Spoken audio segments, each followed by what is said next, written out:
This is a long-term gain because what we want to do is get such massive oil reserves in Iran out of the hands of terrorists. Mm-hmm. And so what we're going to experience here in the short term is highly outweighed of the long-term benefit, because ultimately we're not going to have to worry about these issues in the Strait of Hormuz because we're going to get all of the oil out of the hands of terrorists.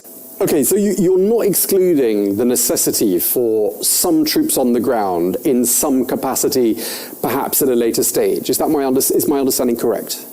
Well, yeah, I think where you'd want to put them, the answer is yes and no. I don't think you're going to involve the 82nd and 101st Airborne Division going on the ground in Iran. But there are certain places you could use them. I'll give you two. One, you can put them on Kharg Island, and it is an island, and it's offshore, and you can protect your troops, and you hit them economically, because 90% of their oil comes through Kharg Island. Yeah, the plan is to get oil and natural gas and fertilizer and all the products from the Gulf flowing through the straits before too long. And I may break a little news here, but one large tanker has already gone through the straits with no issues at all. So as the general just described, we're massively attriting their ability to strike with missiles and drones, and that rate of attrition will increase in the coming days. So we'll be cautious, we'll be careful, but energy will flow soon. It's one of the reasons the president had to move on this war. Iran has just terrorized America, the neighborhood, and energy markets for 47 years. What I would hope they would do would really go take Kharg Island. Kharg Island is in the northern Persian Gulf. It is an island. It's offshore about 18 miles. And if you take out that island, that's 80 to 90% of the petroleum usage that the Iranians have. You basically shut them off economically. They cannot support China. They cannot support Russia as well. And sooner or later, the other side's going to realize this is just a bad news thing. So. I wonder, good evening. I wonder how many of you before just now even heard the words Kharg Island. See, now we're going to have yet another homework assignment, and that's for you guys all to begin looking at Kharg Island. Do something nobody else is doing. Get some knowledge ahead of the game so you understand as oil prices are spiking, as gas prices are going up, understand what the game plan is, because if you're not doing your own research, nobody's going to tell you. Those guys mentioned Kharg Island. And what you have to understand at this point is that basically an Iran with no oil is useless to China. It's useless. They don't care. None of their allies will matter if they don't have any oil. And President Trump is basically looking to take their oil. No oil, no allies. No allies, you can't win. But many people aren't even talking about it. China will just have to buy all of their oil off of the open market and ignore Iran. They can't not have it, so they're going to have to buy it. And what we're going to be seeing here, and hopefully you guys will see what I'm going to show you, is President Trump and what they've done militarily is taking Iran off of the oil market. They cannot survive. Everybody who's talking and trying to spin this is lying to you. They cannot survive if they don't have control of the oil. And Kharg Island is very, very, very important. It's all they have to offer. There's nothing else they have. So I want to show you a couple things. Even Bloomberg has written, Bloomberg says Iraq's oil production has collapsed already by about 60%. Not a lot of people are talking about that. By 60% thus far, it's crashed, as the Iranian war constrains the availability of tankers to lead the nation's crude. No oil, no Iran. It's that simple. And there's even people who aren't like really strong fans of President Trump who were talking about this. Mariel Narwhal posted this. And when did he post this? Let me see if I can see the date on here. This was posted March 8th, today, at 8 o'clock in the morning. So he's starting to see it as well. Are you seeing it?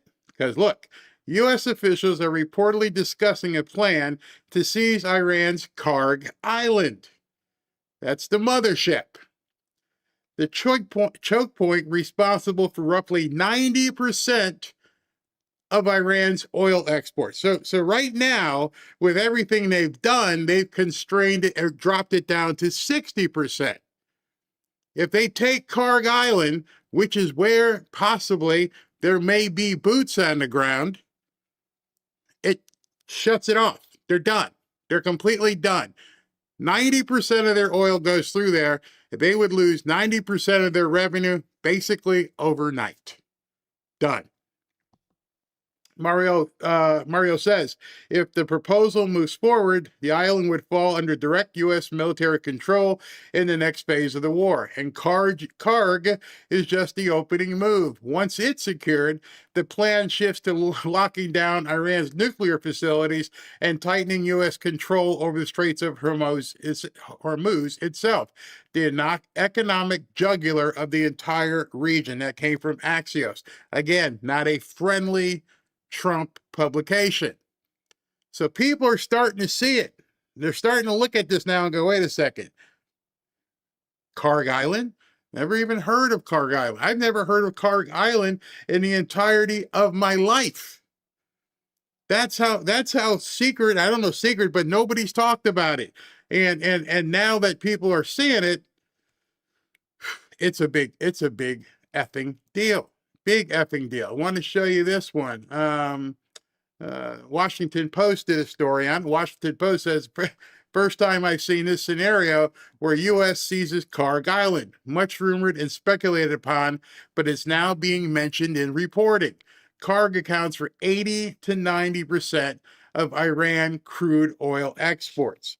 So I want to give you an in-depth, I don't know if who this guy is, but I loved how he explained this. So I want to show you this.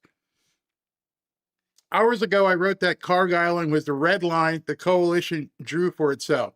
The one target whose destruction would do more to end this war than any other strike combined. Left untouched because reaching it would create consequences the coalition can't manage at this time. Axios just reported, which I showed you, that officials are actively discussing seizing it. Let me just tell you this. The fact that they are discussing it and it has been put out into the press, hey, we're thinking about Kharg Island, is enough to make the Iranians completely lose it. They know militarily they can't defend it. It would literally be Custer's last stand. Don't know what they would do, how they would react, but that would be it. Over. And the Democrats have to know this at this point. The Democrats have to know that Kharg Island is the heart of Iran. And if we can rip the heart out of Iran, there's a lot of stuff that's going to come tumbling. They know it. I just want you to know it, to begin focusing as much as people are going to talk tomorrow, because oil is over 105, 110 a barrel. They're going to be screaming that, oh, look what Trump did. He raised all the prices. But they won't be screaming as loud if they take Kharg Island. This man is playing a game of epic stakes right now, and nobody knows, well, he knows what's going on. The report, citing administration officials directly, says discussion is underway to capture Kharg Island alongside special forces raids to secure Iran's uranium stockpile. So you think all of a sudden the media has found out that, if there's discussions in the Trump world, in the administration, that they're going to, take Kharg Island. You think that just got floated out? Of course not. It was meant for people to know this is where we're going next. He's calling his shots. He is absolutely telling people, we're going to take it. And all the people screaming, oh my God, it's about the oil. He wants to take the oil. You're damn right. At this point, agree with them. If people in your family, your coworkers, it's all about oil, yeah, it is. It's supposed to be. That's the only reason that country can exist. If you want to defeat your enemy, you have to take away their biggest weapon or tool, in this case, resource. And you might be thinking, well, what about the Iranian people? No, they'll be taken care of. They're not being taken care of now. The mullahs and the other people are the ones stealing from them. So once they're gone and the spigots are turned back open, then prosperity can reign for the entire country. Of course, the media is not going to tell you about that. Where are we? Down here. Kharg Island handles roughly 90% of Iran's crude oil exports, approximately, get this number, 2 million barrels per day. Never even heard of this place. And again, it pumps out 2 million barrels per day. The revenue funds 40% of the Iranian government's budget, including the IRGC payroll that sustains 31 provincial commands. Seizing it would collapse the regime's revenue overnight. So you may be saying to yourself, why didn't they take this to begin with? Why go through all the other stuff? Because they had to destroy their defenses. Because they had to strike deep into the head of the snake and take out all the ways that they could defend it. It's sitting there naked, per se, right now.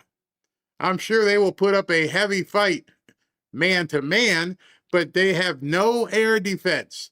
And that would make you understand this part, too. All the blowing up that's been happening, all the bombs that have been happening. Go look how many bombs have hit Kharg Island.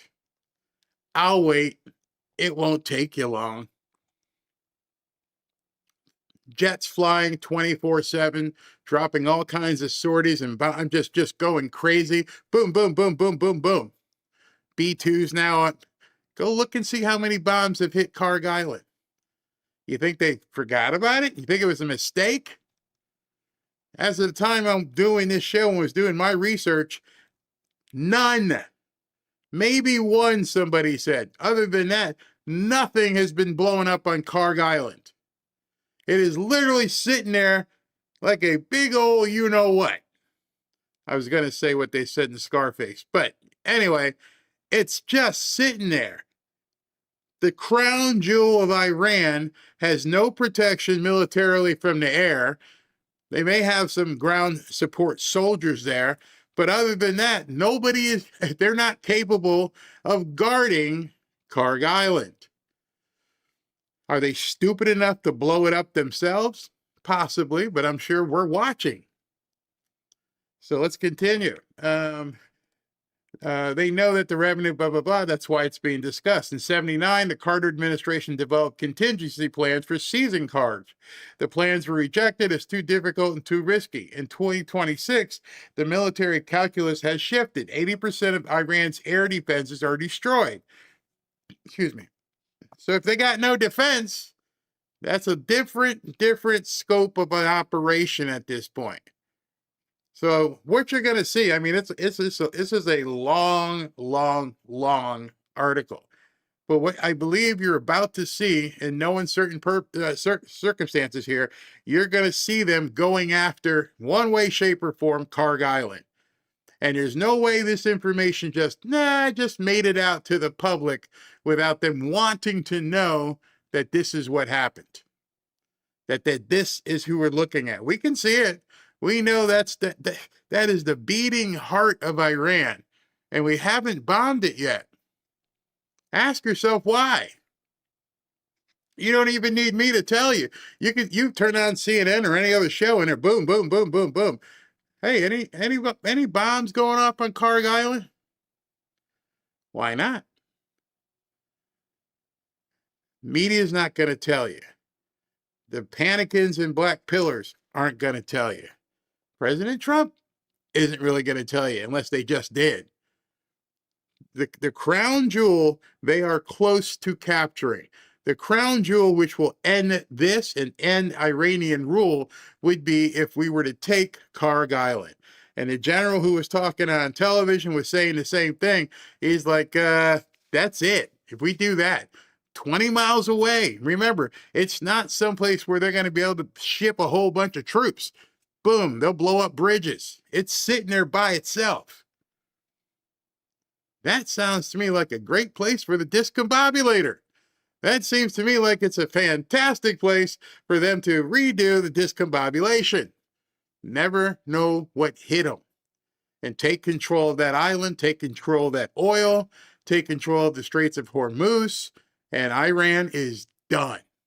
And that would be one of the worst nightmares for the Democrat Party. Absolute terrifying. They would lose it. So I want you to, over the next, 24, 48 hours, watch. Keep your eyes open, read, see how many people even mention Kharg Island. These people who have all their sources, these people seem like they've got, inside data. Hey, where are you at, man? Where are you? How come you're not talking about Kharg Island? Because they don't know about it. You now know. You now know what to look for, and you see for yourself. That's all I'm going to say. Watch how many people are talking about Kharg Island, and now watch how much it ramps up, and understand everything else has been under cloak of secrecy. Nobody knew where they were flying, what they were doing, but now all of a sudden, we're all supposed to wonder, oh, there's some source in the White House who started talking about going after Kharg Island. Yeah, okay, the source is them. And they want people to react because they're probably like this. Okay, we can see how they're reacting, and boom, let's blow up that bridge. Do something. I'm feeling good about this. I know there's a lot of people panicking, but I'm feeling really good about Iran. By the way, I hope you guys are okay with what is it, daylight savings time. We're supposed to be 6 o'clock, and right now it's 7:15. And I was in the pool hanging out with Robin, and I'm like, I got to get to work. So I hope you guys are settled in. Let's do a show. President Trump is supposedly having meetings behind the scenes today. Tomorrow, he's still down here in Miami. He's going to be talking to a conference of GOP leaders. We'll see what happens there. But right away, I'm going to get into the show and talk to you about some of the things that happened today. And I'll take some of your comments as soon as we get back too. All right. Now, understand, with all of this stuff that's going on, with everything that you are seeing and everything that you will see tomorrow, a lot of uncertainty is all over the place. And I am not going to be the one to tell you at this time what you should do. This is something where you need to find out if it's right for you. And what I'm talking about is buying gold and silver. When we had Kevin Demerit on for an interview last week, he was telling you, watch what happens to the oil. Watch what happens to debt. And right now, those things are spiking. He gave you some of the indicators to look for. Look, watch what happens. Is this a good time for you to get into gold and silver? You know that we just bought something like a gazillion tons from Venezuela. Why did Trump and his administration and Scott Bessent buy a whole bunch of gold from Venezuela? Dig into that. The best way for you to become astute and learn about the gold and silver market is to have the education, so when you're ready to pull the trigger, you can do so. Whether you're doing it with cash, whether you're moving some money from your IRA or your 401k, Lear Capital can help you. They can get you the information. They can show you the process.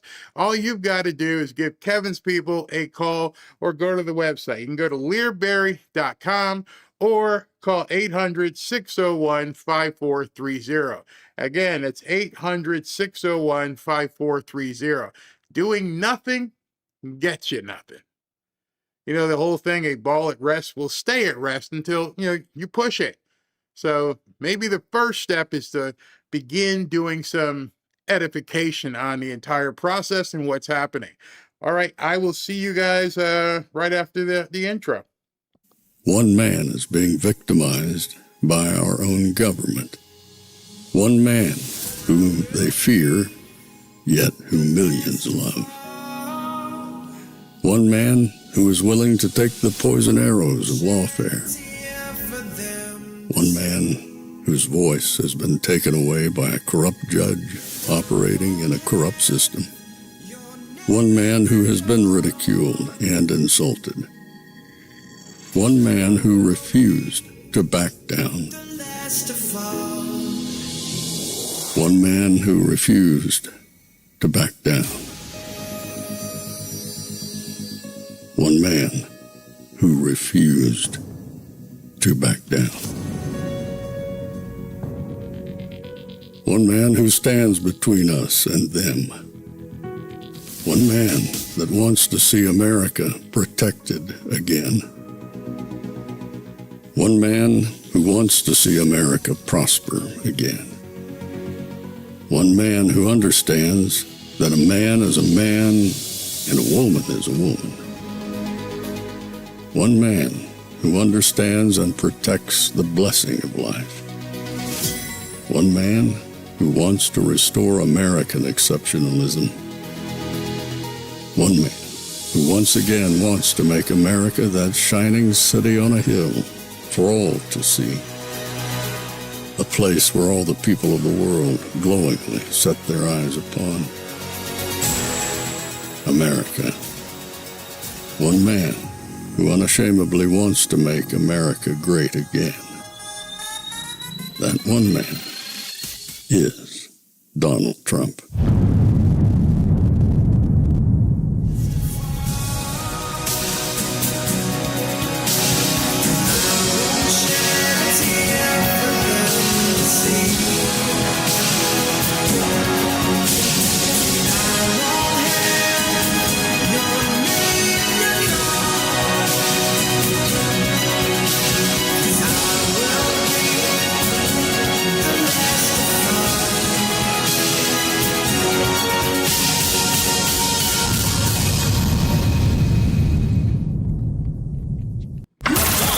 This is Fanfare with Barry Cunningham.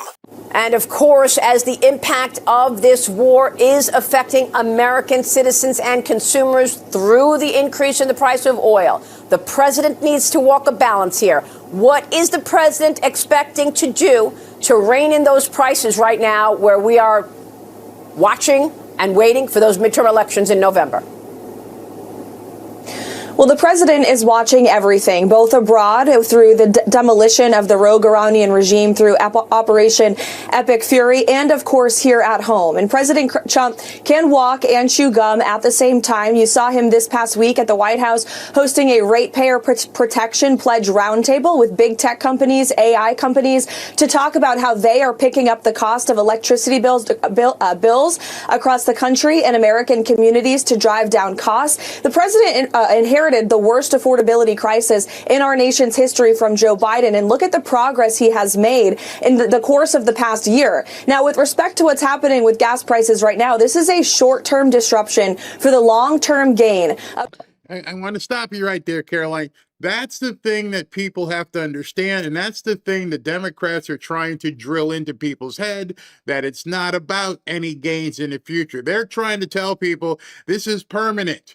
You're going to be paying more for gas and oil and groceries and everything else. All they have is fear. And obviously, this isn't supposed to be any sort of forever war. It's get in, get out, get the oil, get it secured, and then you watch the markets go down. It's designed this way. The Democrats don't want people to think it. I mentioned, I was at lunch with Robin today, and I said, it's just amazing to me seeing the Democrats scream about gas prices, knowing what they did when Biden was in office, what they did to people across the country for what seemed like forever until President Trump got in. And I think, again, I've said, these people count on people being stupid. They count on people not having memories. And I also said to Robin today, we're seeing personified everything about what John Kennedy, JFK had said being flipped on its head. Ask not what your country can do for you, ask what you can do for your country. That was a iconic quote from an iconic speech from an iconic president who was a Democrat, and he said, stop crying, stop asking what this country can do for you, and do for your country. And right now, doing for your country is shutting up and understanding right now there are people dying for you, dying, putting themselves in harm's way for you and me. And your cost, 20 or 30 cents higher gas.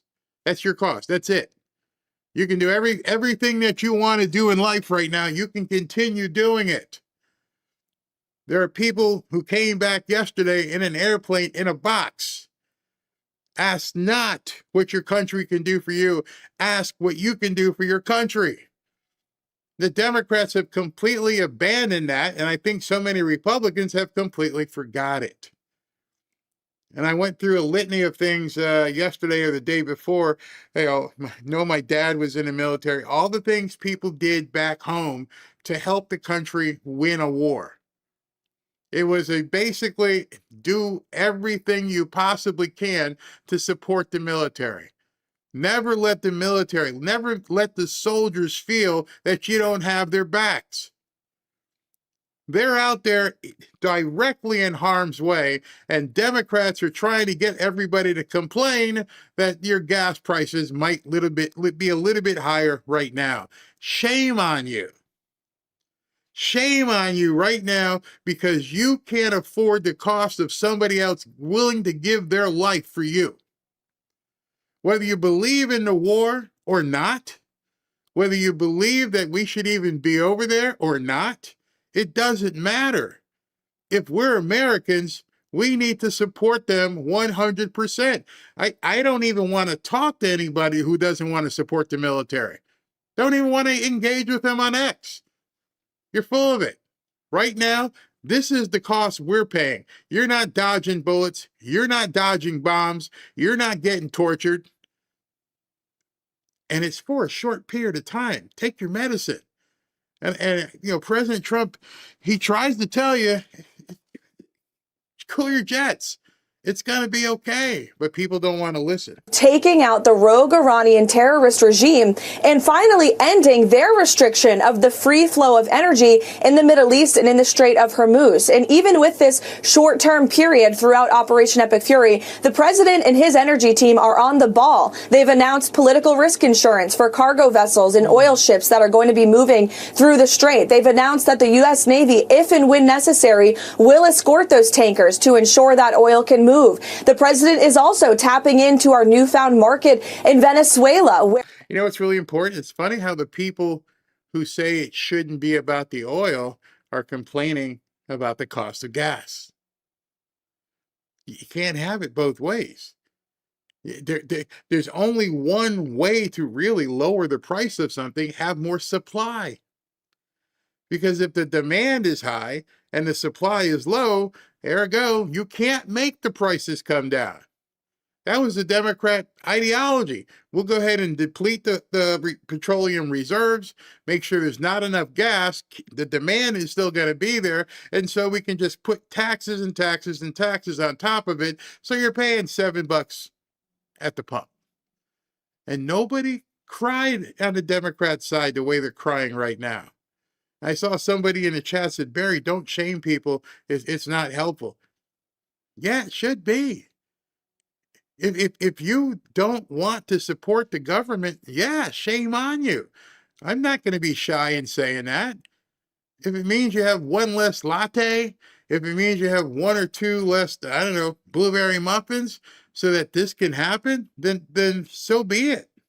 Again, there were a lot of panic-ins about that military operation, and look at the success. We are working in a cooperative manner with the interim authorities to bring that oil into the market as expeditiously as possible. And so, again, this is a short-term disruption. We're seeing a slight increase in oil and gas prices, but ultimately, taking out the rogue Iranian regime is going to be a good thing for the oil industry, and those prices are going to come back down, just like they have over the course of the past year because of President Trump's American energy dominance agenda. I just wonder if enough people understand that. Are they not understanding we're looking at a short-term issue that, for the most part, isn't really going to affect too many people? And I could already see, I'm not looking, but I could already see the chats right now. Barry, what do you mean it's not going to affect us? If the gas prices go up 15, 20, 30, 40 cents, it's definitely going to affect us. Well, I remember a short while ago, before President Trump was in office, where people were already paying higher than that. You see, what's happening here is people got spoiled. We all got ready to go to the pump and see 275, 260, 199. It was awesome. Now it's back up a little bit, and people are like, hey, I didn't vote for this. Yes, you did, because it's still lower than when he took office. Go look it up. Maybe your area, if it's a blue area, might be different. So I know people can absorb it because they previously absorbed it. And by the way, as you get your tax return and you get more money back in your pocket,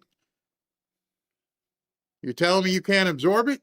There's no taxes on tips, no tax on overtime, no tax on Social Security, but you're paying a couple dimes higher in gas prices. I call that being spoiled. I call that basically not understanding the good you've been given. What it took to get us to get no tax on tips, no tax on overtime, and better refunds from your taxes. Short term. Yeah, I know that this was a major priority for the president right off the bat, coming up with that reinsurance plan in terms of ensuring that you can get traffic moving at a regular pace once again in the Strait of Hormuz. But oil executives are telling me that more security is needed. So we want to understand specifically when we might see a let up here. It feels like the Iranians are threatening the U.S., saying, yeah, come to the Strait. We welcome you to actually ramp up the fight. Well, the Iranians are making a lot of threats with their words, but if you look at their actions with respect to their military, they're not as strong or powerful as they were 9 days ago. That is for sure. We have completely wiped out their Navy. Their Navy is now deemed combat ineffective. Their retaliatory strikes with ballistic missiles has decreased 90%. And as their attacks are decreasing, the power and prowess of the U.S. military is increasing. And so we are going to continue to completely obliterate the rogue Iranian regime and ensure that they can never possess a nuclear weapon, that their ballistic missiles can no longer threaten U.S. personnel and our assets in the region. And the mere fact that Iran is now pointing their capabilities at their Gulf partners in the region who have tried to remain neutral and at peace with them for many years, they're targeting civilians. It just underscores the point that this operation was necessary, not just to protect the American people and our assets and troops and bases in the region, but also to ensure a truly safe and prosperous Middle East for the rest of the world. And President Trump is the first president in nearly 5 decades to actually have the courage to do this, and he should be commended for it. Something she just said there as I was watching it, when she said the prosperity, she's talking about the Iranian people. Now something else you have to remember. How much money, $1.7 billion in cash, was sent to Iran, did nothing for the people? How many different funds and NGOs have we been funding to supposedly help the people in Iran, but nobody's taken into account all that money that was sent over there was basically stolen. And if you add all this stuff up, when you hear Hakeem Jeffries and Schumer and everybody crying and whining about the cost of the war, they're not telling you what they already spent giving your money away. I would much rather have a return on investment. I would much rather know that we're spending money over there to remove a regime, and this is the part we've not had, and it's going to afford us more prosperity, more profit. I don't think enough people understand that. We're not giving anything away anymore. Now we're going to make these people self-sufficient, and we're going to charge.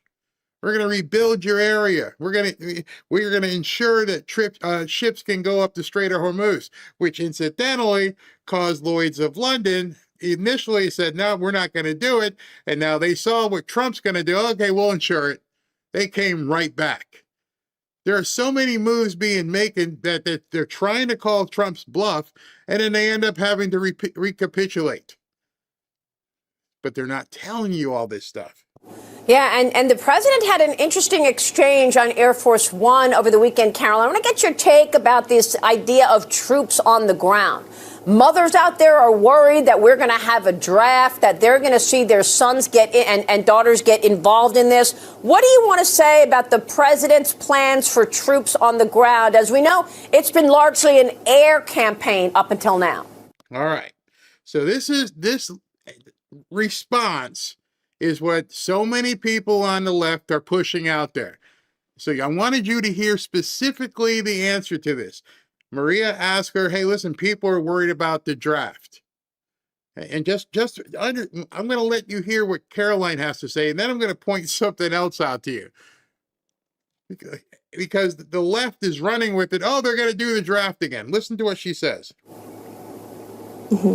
It has been, and it will continue to be, and President Trump wisely does not remove options off of the table. I know a lot of politicians like to do that quickly, but the president, as commander-in-chief, wants to continue to assess the success of this military operation. It's not part of the current plan right now, but the president, again, wisely keeps his options on the table. But as commander-in-chief, there's no greater priority or responsibility to this president than, of course, protecting the American people and protecting our troops and our bases in the Middle East, which Iran has been threatening for 47 years. They have killed and maimed thousands of American soldiers, and President Trump was not going to allow Iran to attack our bases and our troops and our men and women in the Middle East first, and that's why he took this historic action by launching Operation Epic Fury. All right. If you're like me, you heard what she said, and you understand she didn't answer. It's a very easy question. Is he going to do the draft? And the answer to her question is everything's on the table. And the left ran with it to say he's going to do the draft. Here's my response to that. My response is keep them wondering. Let them know I'm willing to do anything to take you guys out. I'm not saying this as a Trump supporter. I'm not saying this as a bootlicker. I understand right now we're basically in war. And I don't want my adversary. I don't want my opponents. I don't want the media. I don't want anybody to know what I'm willing to do. And so what I'm going to tell you is all options are on the table. Now, take it back a little bit. If you're waging a battle with somebody and they say to you, all options are on the table, maybe you're missing the point here if you're focusing on a draft. Maybe there's a, I don't know, bomb in the future on this island of nothing that just exports oil. Everything's on the table. To me, that's a calm to people, communication. He's willing to do anything to win this war. Does that include a draft? It probably does. But the other side of the coin is we know enrollment is already through the roof. Maria didn't follow up that question. My question would have been, why would you need a draft if enrollment is already off the table? I mean, off the charts. Nobody's thinking about that. We have heard the numbers of enrollment and people going into the military and how big it has been. Overwhelmingly big. Well, if it's overwhelmingly big, then we wouldn't or shouldn't need a draft. But let me just tell you, I'm open to anything. This war or conflict is a utmost priority. Do I think he would do a draft? No, because I think there are too many limp-wristed liberals that would get drafted who would destroy the ability to do anything. But if it gets their panties all in a twist, have at it. Go ahead and scream. Go ahead and put your purple hair to green. I don't care. Open to anything. I would never want to go into a battle and tell you, I'm not willing to do X and I'm not willing to do Y. Is he willing to drop a big bomb? Nothing is off the table. So I believe that's what the answer she was given. I could be wrong. I mean, the president is also trying to protect elections. So in the middle of all of this, he is talking about the SAVE Act, Caroline. And I want to put up this tweet that the president put out yesterday. Over the weekend, he's been talking about the SAVE Act. And in this tweet, not only does he reiterate the point that you have to have ID to vote, all voters must show voter ID, all voters must show proof of citizenship in order to vote, no mail-in ballots except for illness, disability, military, or travels. But he also adds to this two more items. No men in women's sports, no transgender mutilation surgery for children. Caroline, you've got to explain this to us because already the president is getting pushback from Democrats. They say this is dead on arrival. Why would the president want to muddy up this issue and add transgenderism and no men in women's sports right now when the issue of all voters getting proof of citizenship has already been accepted by some Democrats like John Fetterman? Because I want to know where you stand. I want to know if you're going to step into this and say you're not going to sign it because, you know, you got to have trannies here. Oops, excuse me, transformers. I want you to tell me. I want you to have the chutzpah to tell America you're willing not to do the SAVE Act. And I'm sure he's talking directly to the Republicans. He didn't care what the Democrats think. The Democrats are already going to, yeah, we got to have transformers. We got to have boys. We already know what they think. He's drawing a line in the sand to Republicans. Are you really going to have an issue with these two other things? No boys and girls sports and no transformers. Are you really going to have an issue? I find it interesting that she didn't talk about the entirety of the post. When I'm going to show you the entirety of the post that she just summarized, I wondered, why did you leave off a bunch of it? A whole lot of it. Here's the actual post. Great job by hardworking Scott Pressler on Fox and Friends talking about using the filibuster or taking filibuster in order to pass the Save America Act. An 88% issue with all voters. It must be done immediately. It supersedes everything else.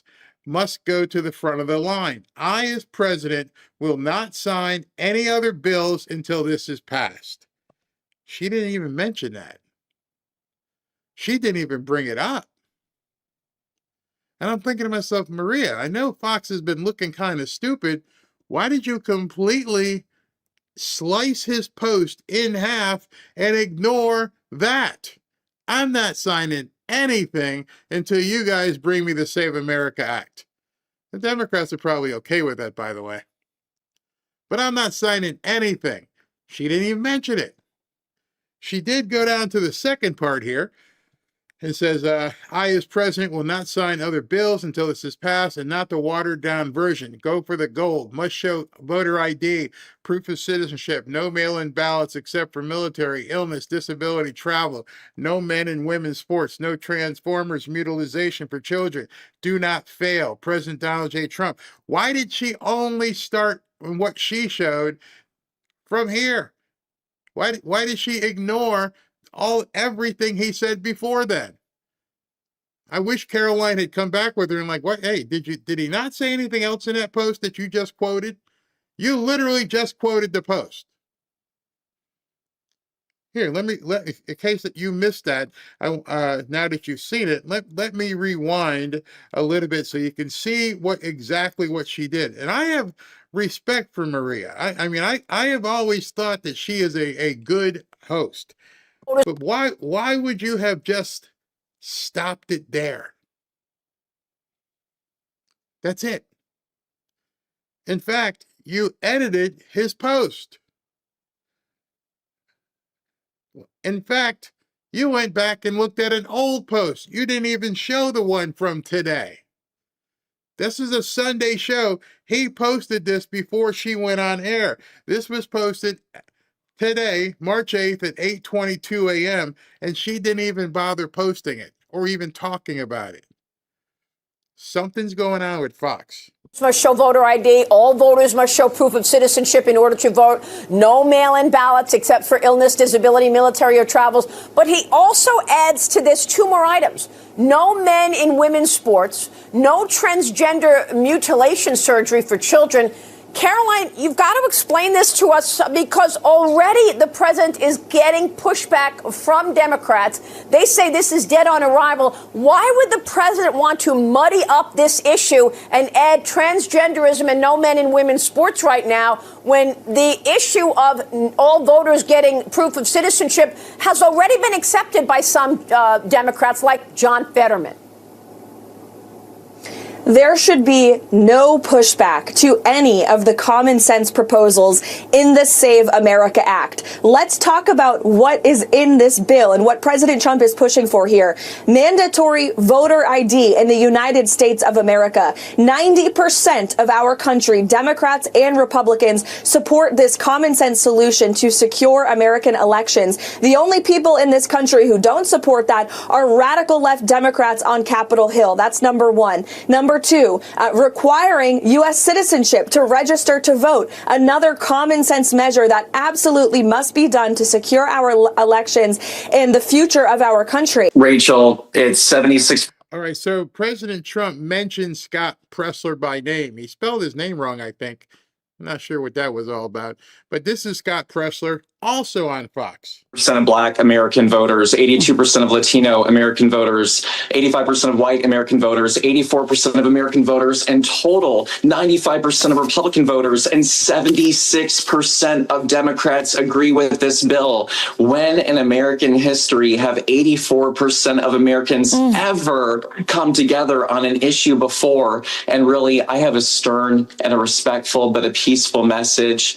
Please, I ask for Senate leadership. I ask for members of Congress, if you want to do right by the American people that duly elected you into the seats that you are in right now, when we gave Republicans the opportunity to lead and be the adults in the room, pass the Save America Act into law. And I think that we are going to see a surge of voters come out in the midterm elections. What do you think the average voter who's watching right now, the viewers of this show, what can they do to help get this passed, to help you in your efforts? I'm in Little Rock, Arkansas right now. I ask our beautiful Arkansas voters to call Senators Bozeman and Cotton and court them on behalf of a statement in support of the talking filibuster. I was just in Beaver County, Pennsylvania, and moms and dads, regular, normal voters, they're talking to me about the Save America Act. I have to give a shout out to Senator Dave McCormick, who's in support of the talking filibuster. But Fetterman, we need him on board too. Call my friends at home right now. Well, not right now, but 202-224-3121. That is the Senate Capitol switchboard in support of the talking filibuster. Yeah, maybe you could tweet out the names of the senators that are holding out on your Twitter account, and people can go and call them. Well, I've always believed that you, Scott, are an American treasure. I've been calling for you to get some sort of Presidential Medal of Freedom. Nobody has done more to inform citizens and empower them with their vote than you have. I don't know Scott, never met him, but I see how much he's attacked by people on the right. Yes, he's gay. Yes, he's got long, pretty hair. Some people just don't like the fact that he's a gay guy with long hair. But there can be no doubt that he's trying to get as many people to the polls as possible. I don't think that's a bad thing, especially on this one where it's a 90%, 88, 90% issue. This is a no effing brainer. Why can we not get it done? And with these other two ideas, with no men and women's sports and with ending transgender surgeries for minor children, these are common sense proposals and policies that, again, are backed by the vast majority of our country. If you look at the public polling from Americans on both sides of the aisle, most Americans don't want young children to be going through gender mutilation surgeries. Most Americans don't want men competing in women's sports. These are winning issues for the American people. They are losing battles for politicians on Capitol Hill, and that's why all members of Congress, Republicans and Democrats, need to pass the Save America Act as soon as possible. When I was up in Washington and off camera, because I didn't want to put people in a bad situation, one of the things I was asking people is, isn't this a no-brainer? I would get the immediate eye roll. Yeah. Well, if you know it, and you know it, and you know this is a no-brainer, what the hell is going on? And a couple of the people openly expressed disfavor and frustration with John Thune. And I'm like, well, if you guys all know it, why aren't you, one, telling everybody? Are you so afraid of what he might do? And I couldn't get a good answer from it. It left me a little bit stunned. Ashley was there. She like, these people are really weird. Something's got not right. I don't know if they're taking money. And then all of a sudden, a couple days later, earlier this week, we find out that they won't even vote to expose the slush funds for their proclivities. There's something really rotten in Washington, D.C. Really stinking rotten. Real quick, Caroline, before you go, the president has removed Christi Noem from the Department of Homeland Security and put in, hopefully, Markwayne Mullin. Will he get confirmed? The governor there in Oklahoma. You didn't want to find out or ask what Christi Noem's doing? I'm just saying. You yada, yada, yada. Markwayne Mullin. Maria, you're in the news. Have you not seen what Christi Noem is now doing? In essence, I believe what Christi Noem is now doing is a much bigger deal than what Markwayne Mullin is going to be doing. And she just blew past it like it never happened. Has to name someone on a temporary basis. We're wondering when that confirmation hearing will happen on Markwayne Mullin. Yes, we are totally confident Senator Mullin will be confirmed, and we're going to work with the Senate to make sure that happens as quickly as possible. And Democrats on Capitol Hill need to fund the Department of Homeland Security. It is absolutely crucial that we get our FEMA workers paid, our TSA agents paid. President Trump has been calling on them to do this for weeks, and it's ridiculous that they're shutting down this department for blatantly political reasons. I wondered watching that, did Maria Bartiromo actually write up her own questions, or did a producer write it? She left that matzo ball just sitting there. I'm like, you don't want to know the answer to what is Christi doing? This happened today after what she saw yesterday. Unless, of course, she didn't pay any attention to what we saw yesterday, which we're going to talk about. All right, I'm going to take a 90-second break. When we get back, we're going to talk about the gaggle on U.S. Air Force One yesterday. I wasn't going to, but I saw very few people actually saw it. So we're going to take a look at that. Be right back.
Back to Fanfare with Barry Cunningham.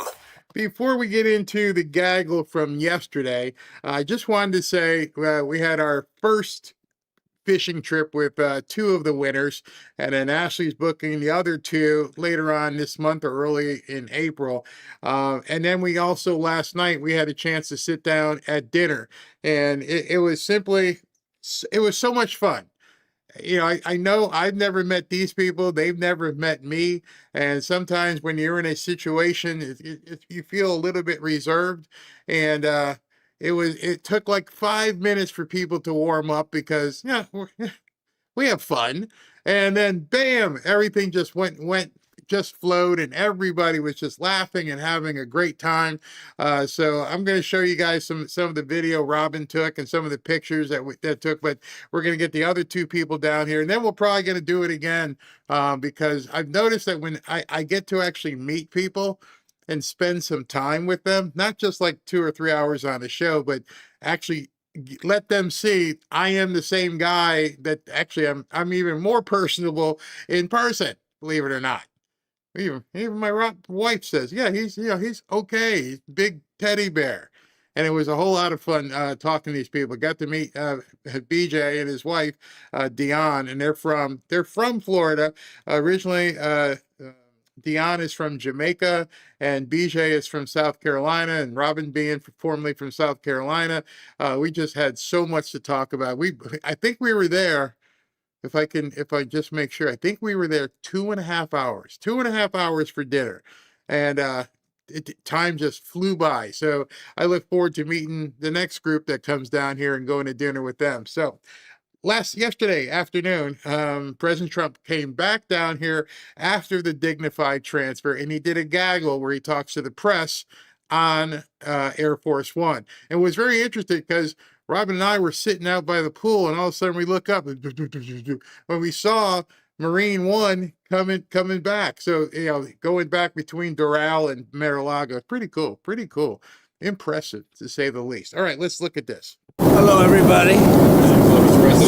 It's a very sad day, and glad we paid our respects. It's a tough situation. Great people, great parents. Wow. This is on the airplane, so let me know if I need to turn it up, because in 2026 they still haven't figured out to make the audio on an airplane sound good. So let me know if it's loud enough. His family. And a beautiful ceremony. I guess you got to see that at least once. Any questions? President Trump, did what you just witnessed make you think differently about going ahead with this war, or even putting troops on the ground in the Middle East? First question. He just went to the Dignified transfer where 6 bodies were brought home. Just what you just saw, does that make you change your mind as to what you want to do? I don't know how he didn't slap him, or Pete Hegseth behind him didn't just drop kick him. You're a friggin' idiot. We're winning the war by a lot. We've decimated their whole evil empire. It'll continue, I'm sure, for a little while. But very proud of the people, the parents. The parents were so proud of their boy, as they call him, my boy, in case the young lady. The parents are so proud. Many of them are military parents, as you know. So but it's always a very sad thing. The war itself is going unbelievably. It's as good as it can be. We have Pete here, and you have Steve Witkoff here. We have some additional questions. You're 1 week in now, sir. You're 1 week in at this point. How long, as of now, do you expect? Well, I think we've accomplished more in 1 week than anyone thought possible. We've wiped out their Navy, 44 ships. We've wiped out their Air Force, every plane. We've wiped out most of their missiles. You see, the missiles aren't coming much anymore. We've also hit their manufacturing areas where they make the missiles very hard. Their drone capacity is way down. And we've hurt them where it hurts. Including about every form of leadership you can have, we've wiped out. You still expect up to 6 weeks total? I don't know. I never reject that, whatever it takes. They have to know at this point he is not going to break operational security and tell them. So you're going to bomb, Kharg Island? You're going to do anything? Stop asking. Stop asking operational questions. How much longer do you think? Not going to happen. You're wasting your time. You are idiot people in the media. But the military is almost non-existent, if you look. We could hit the military itself very hard, but maybe Maybe we will, maybe we won't. We haven't made that determination. What do you think about gas prices? Gas prices right now? Are you worried about gas prices right now? No, this is a short excursion into something that should have been done for 47 years. 47 years it's taken to do this, and no president had the guts to do it. You know, another thing about the gas prices I want to impart on you. They obviously had a plan. President Trump yesterday said he had staged this in his mind. He knew he put the right people in place. We're going to do this. They obviously knew the gas prices would potentially spike. They knew that certain people were going to artificially take some profit and gouge people. This was all known. There's no surprise here.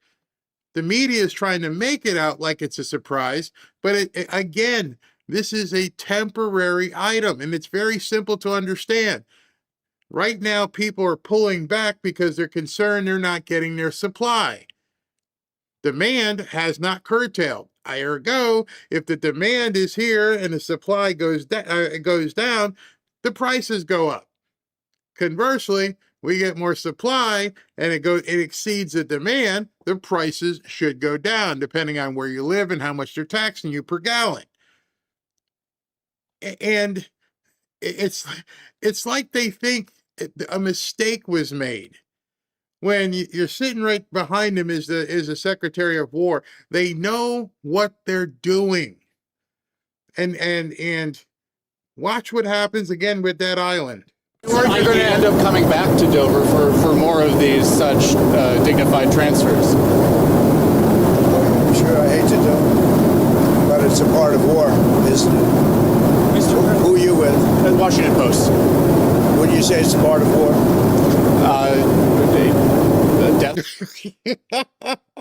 I love this. Shows you how ill prepared these people are. Wouldn't you say this is a part of war? Epoch or you can't even answer that question. Is death a part of war? Be a man, reach down, grab it, and say, "Hey, is death a part of war?" And the president just asked you a question. The leader of our country asked you a question, and you're choking on your tongue. Come on, man or mouse? Yes, sir. Yes, death is a part of war. It's pretty simple. It's our part of war, yeah. It's part of war. It's a sad part of war. It's the bad part of war. Mr. President, did the United States bomb a girls' elementary school in southern Iran on the first day of the war and kill 175 people? In my opinion, based on what I've seen, that was done by Iran. Is that true, Mr. Hegseth? It was Iran who did that? We're certainly investigating. Still investigating. But the only side that targets civilians is Iran. Now, if you're a reporter, wouldn't you know that Iranians put their targets inside of hospitals and schools and things of that nature, that they hide amongst civilians, that they put their own population in danger? Wouldn't you know this before you ask the question? Why is it you're trying to make it sound like they wouldn't shoot every single person in a school? Oh, you should know that. You remember October 7th. They took hang gliders and came in and shot people up at a dance concert. What do you think they would do if they, dropped into, I don't know, Idaho? What if they dropped into a church? Man, these people don't get it. We think it was done by Iran. Can you give us an idea? Because they're very inaccurate, as you know, with their munitions. They have no accuracy whatsoever. It was done by Iran. Can you give us an idea of what unconditional surrender looks like to you? It's embarrassing. It's actually embarrassing at this point. Can you tell us what unconditional surrender means? You must have heard this question 10 times this week. What does unconditional surrender mean? Well, we're going to beat you to a pulp and you say, "Please stop, Daddy." I don't understand how they don't know that. What do you want from Iran? I said unconditional, not conditional. I said unconditional. It's where they cry uncle, or when they can't fight any longer and there's nobody around to cry uncle. That's not the answer they're hoping for. Cry uncle. You know, this little limp-wristed reporter doesn't even know what that means. You know, unless you've been in a couple with your buddies when you're growing up, what does cry uncle mean? Say it. Say it. Say. Call your mama. I'm about to deliver some punishment.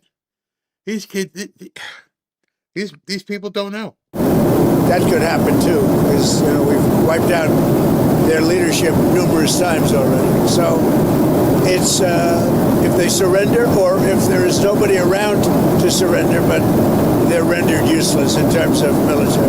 Mr. President, can I ask you what Peter asked you a question yesterday? He said it wasn't the right time in that event, but he was asking whether you have indications of whether Russia is supporting Iran somehow in this. No, I haven't had that. I have had no indication of that whatsoever. If they are, they're not doing a very good job, because Iran is not doing too well. What about the Strait of Hormuz? There's no traffic really going through it. Well, that's the ship's choices, but we haven't cleaned out. We've wiped out their navy. The navy is now at the bottom of the sea, so that's the choice. This is an excursion. We figured oil prices would go up, which they will. They'll also come down. They'll come down very fast, and we will have gotten rid of a major cancer on the face of the earth. We will have taken out a cancer. Don't forget October 7th. Don't forget all of the things that have happened over the years, all caused by these people. So what we're doing is a great thing, not only for our country and not only for Israel, not only for the Middle East, but for the world. Secretary Bessent announced some moves to temporarily allow certain Russian oil sales to India. Are you considering any other moves, including the SPR? Well, if there were some, I would do it just to take a little of the pressure off. But I think that the oil pressure, but there's a lot of oil. We've got a lot of oil. Our country has a tremendous amount, and there's a lot of oil out there. That'll get healed very quickly. Would you consider using the SPR or tapping into the SPR at some point? Strategic reserve? Yeah. Well, I'm the one that built them up. Biden used them so that he could get some extra votes in the election. It turned out it wasn't even him that ran. It was Kamala. And she obviously didn't get any extra votes because we won in an absolute landslide. So he should have used it for that. He used it to I filled it up, and he brought it down to the lowest level it's ever been. We will start at the appropriate time, which is basically a gut instinct. We will start filling up these strategic reserves. What are the circumstances where you'd send in ground troops? How are you thinking about that? I don't even want to talk about it now. I mean, that's... I don't think it's an appropriate question. I'm not going to answer it. Could there be? Possibly, for very good reason. That's the island. That right there could be for good reason. What's that reason? Reporters don't even know to ask the question. What would be the reason? Not the other part of Iran, but taking over the island would be a very good reason. Have to be a very good reason. And I would say if we ever did that, they would be so decimated that they wouldn't be able to fight at the ground level. Are you thinking about the oil facility there? There's an oil facility kind of on the coast of Iran that could be secured by ground troops. There's been some speculation that could be a target. Well, I don't know what the speculation is, but I certainly wouldn't be able to tell you that. I'd be in trouble with myself if I told you that. If you've ever been a study of body language, did you notice what just happened when this guy actually brought up the island? And he kind of smiled. Yeah, I can't tell you that, but you saw the smile on his face. Mr. President, don't you need ground troops to secure the enriched uranium at the nuclear sites? We'll find out about that. We haven't talked about it, but it was a total obliteration. They haven't been able to get to it. And at some point, maybe we will. That would be a great thing, but right now we're just decimating them. But we haven't gone after it. But something we could do later on. We wouldn't do it now. Maybe we'd do it later. You said you want to be involved in the selection of the next leader of Iran. Can you talk to me? Well, because I don't want to just come back every 10 years, and mostly you'll have presidents, that won't do that because they don't get it. But we don't want to come back every 5 years or every 10 years and do this. So we want to pick a president that's not going to be leading their country into a war. Do you have any questions for Pete or Steve? Come on up.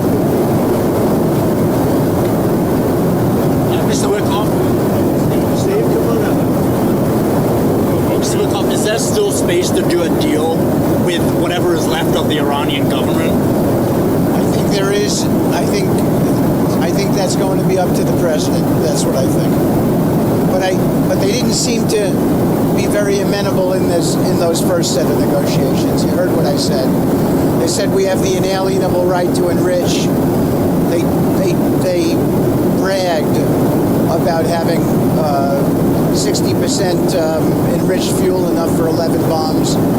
They told me and Jared, we're not going to give you diplomatically what you couldn't take militarily. So, I think they're going to need a change of attitude. What sort of thing do you want to see in a deal? I mean, do you think you have maximum negotiating leverage at this point? I think the president has proved that we have. Iran today accused the U.S. of a lot of negotiating leverage, maybe maximum, but we're not looking to settle. They'd like to settle. We're not looking to settle. Iran accused the British government has now offered use of some. The British government has offered use of some bases now, and you had previously said you were very disappointed in them. Aircraft carriers. I mean, about British bases. They said. See my response that I just put out. Did you see his response? This reporter said, "Hey, Great Britain, England now wants to give you, use of the aircraft carriers from England. Now you want to help. Good luck with that." I just put out a response.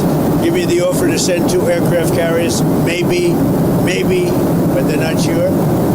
I just put out a response to it. I said, we don't need them. It's not the right time.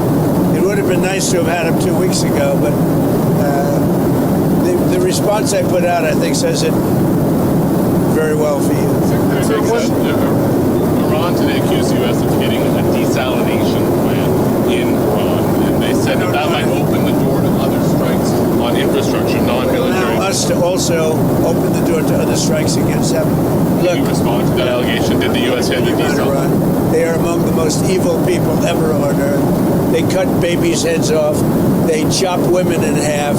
What they did, take a look at October 7th. Take a look at what they've done over the last 47 years.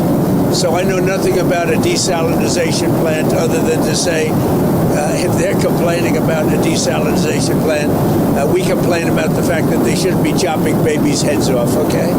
Mr. Wikoff, have you communicated to the Russians not to send targeting information and other assistance to the Iranians?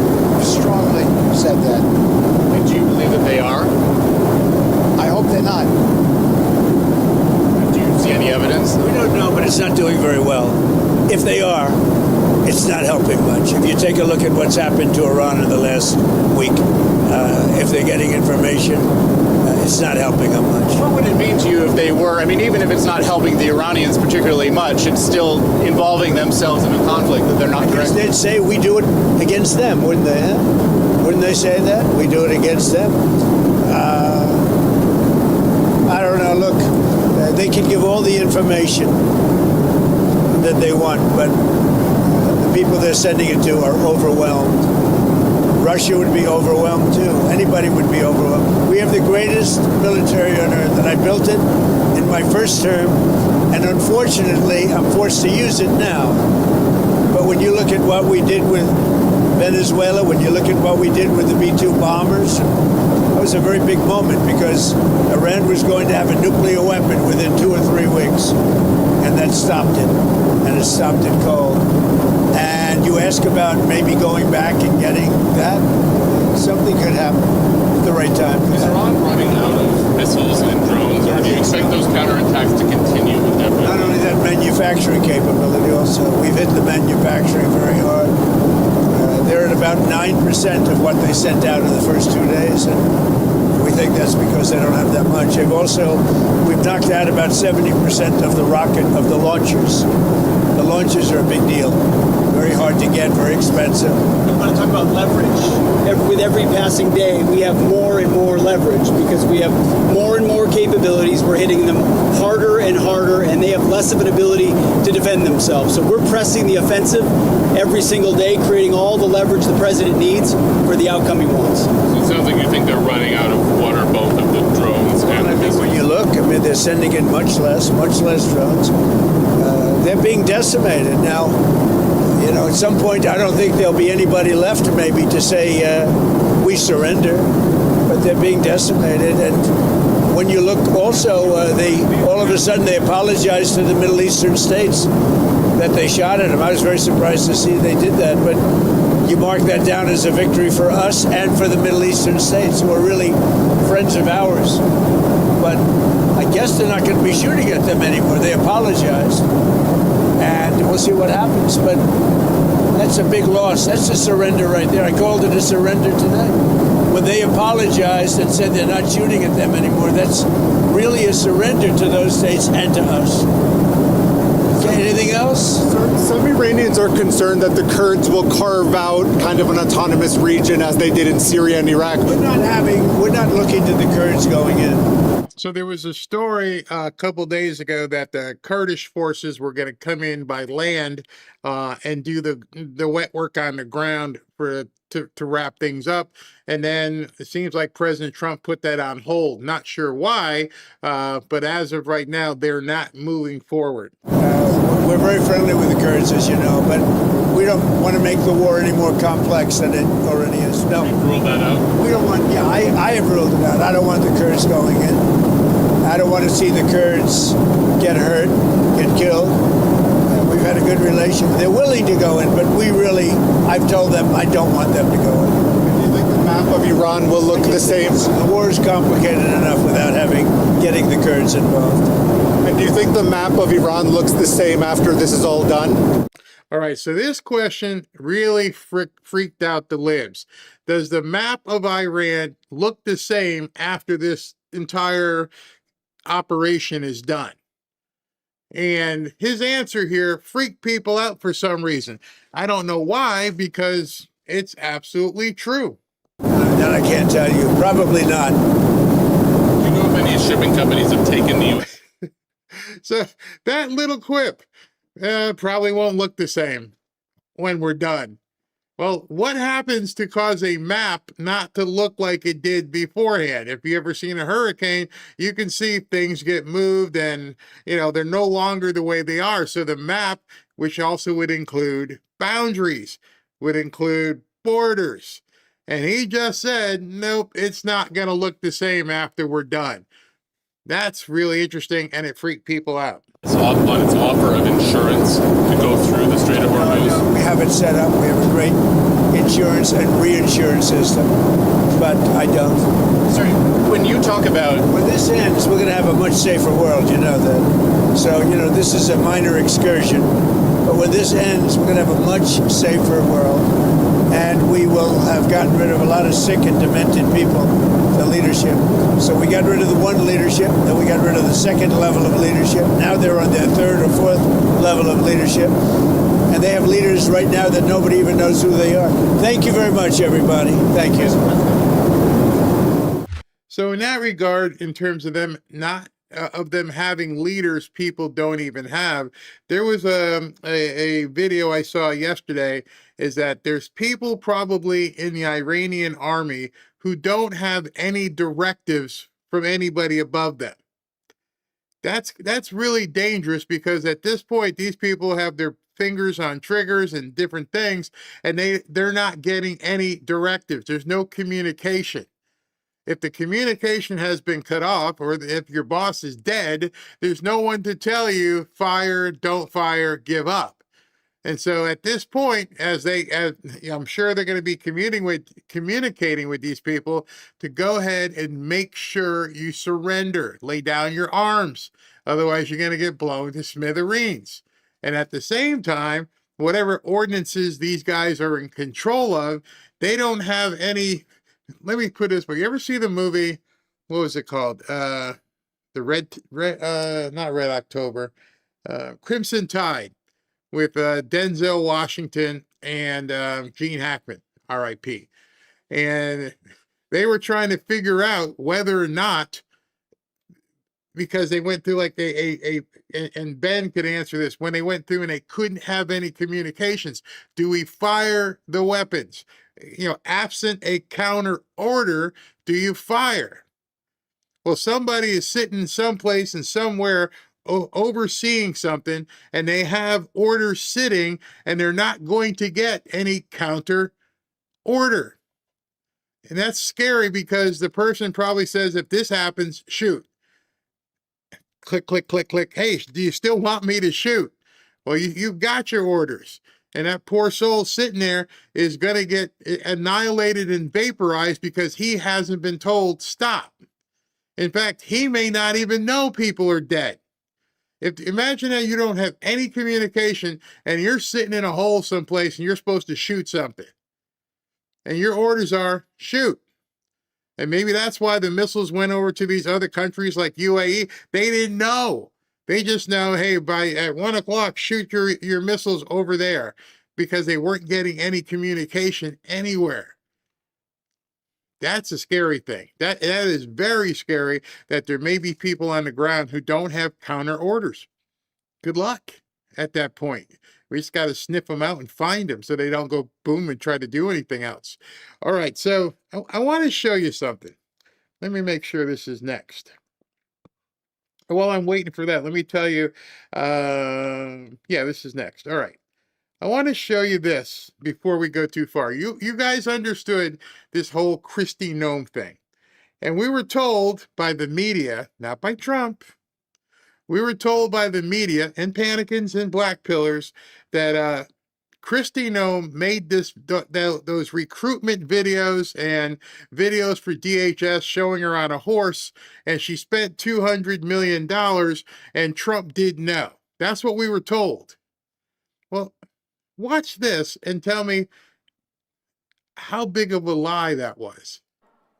Talked to me several times. We had several meetings during the transition talking about it. And he said to me one day, we had a meeting, I left his office, and then Natalie came chasing me down the hall, and she goes, the president wants to tell you something he forgot to visit with you about. So I came back into his office, and he said, Christi, do you know those ads that you did in South Dakota? Oh, and yes, I said, yes, sir. You mean my Freedom Works Here ads? And he said, yeah, those ones where those beautiful ads, those beautiful ads you did about South Dakota. They had Mount Rushmore, all those things. He said, I want you to do those for the border. Brilliant. And I said, well, sir, I don't know how that works. You mean the ones where I was a plumber and where I was an electrician? And I don't know if I can do those for the border. And he said, no, I want you to do those for the border. Smell that? I know they went fishing yesterday, but something smells really, really fishy. She gave this speech at CPAC, and somebody found it, and I was like, oh, wait a second. The story was BS? Oh, he's pissed off at her because she spent $200 million on ads. And this video showed up, and I'm like, none of this makes sense except for the fact it makes sense. I think he caught the media once again. I mean, let's continue. And I want you to do those everywhere, not just in the United States, but I want them around the world. I want you to tell people not to come to this country if they're going to come here illegally. And I said, well, sir, we can do press conferences. You know, we can tell people what we're doing. And he said, nope, we're not going to let the media tell this story, because the media will never tell the truth. We're going to do a marketing campaign to make sure the American people know the truth of what you're doing. And I said, well, sir, do you want to be in those ads? And he said, nope, I want you to do them. No? He said, no, I don't. I want you in the ads. He said, I want you in the ads, and I want your face in the ads. But he said, but I want the first ad, I want you to thank me. So I want you to thank me for closing the border. And I said, yes, sir, I will thank you for closing the border. So if you notice, in that ad, we thanked him for closing the border. And then I think we just watched a huge game. I think we just watched a huge bamboozlement that these people just walked straight into. Now understand, remember, if you want to go back in your mind, she got fired on the very same day that Pete Hegseth and Marco Rubio and everybody else was talking about this new thing called the Shield of America, the Avengers. And that day, while Pete Hegseth was down here in Miami talking about the Shield of the Americas, she gets fired Mark Wayne Mullen goes into DHS. Everybody asked Caroline Leavitt at the press conference. They asked President Trump for his comment. Nobody said the word fired. Everything was reassigned. And then they're like, Barry, I even got people tweeting me, Barry, you're stupid. They're just saying it. There's no way that what she did, she didn't get fired. And so the only thing they could count on was the fact that the ads that were run were not done correctly. He never approved them. And then this thing popped up from months ago, and you think to yourself, well, it sounds like he did approve them. But see, that's not even the big cinch. As I watched this thing unfold, and then yesterday you guys were with me, and we saw her there on the dais, right in the panel, hugging and shaking hands with all these world leaders, supposedly 17 of them. And it didn't look like she got fired. And I said it from the very beginning. She didn't get fired. Now I'm going to show you something that I don't know if you've seen. This happened a little bit after the cameras cut from President Trump. And I'm going to let it play for the most part, but I do have a question for you that as you watch this, if you haven't seen it, I want you to ask yourself this question. Could somebody who was fired from their previous job been this prepared for what you're about to see? I know you haven't seen it. Maybe some of you guys have. You tell me. How would somebody who just supposedly was incompetent and fired be this prepared? It's going to shock you if you haven't seen this. I want to welcome everybody. Bienvenido. Thank you for coming and being a part of this very important initiative. It's a critical initiative. Obviously, we start with a strong focus on security, but there's so much more here. And as you've seen so much more we can work together on. And as you've seen from the cabinet members that are here today, again, on behalf of the president, he is currently on his way to Dover Air Force Base to receive, sadly, the remains of the 6 Americans who lost their lives in the operation against Iranian terrorism. And so he apologizes for not being able to join us for this lunch, but he knew you would understand. But he's very excited about this initiative, and I'm personally very excited to be part of this with each of you today. It's a top priority for us.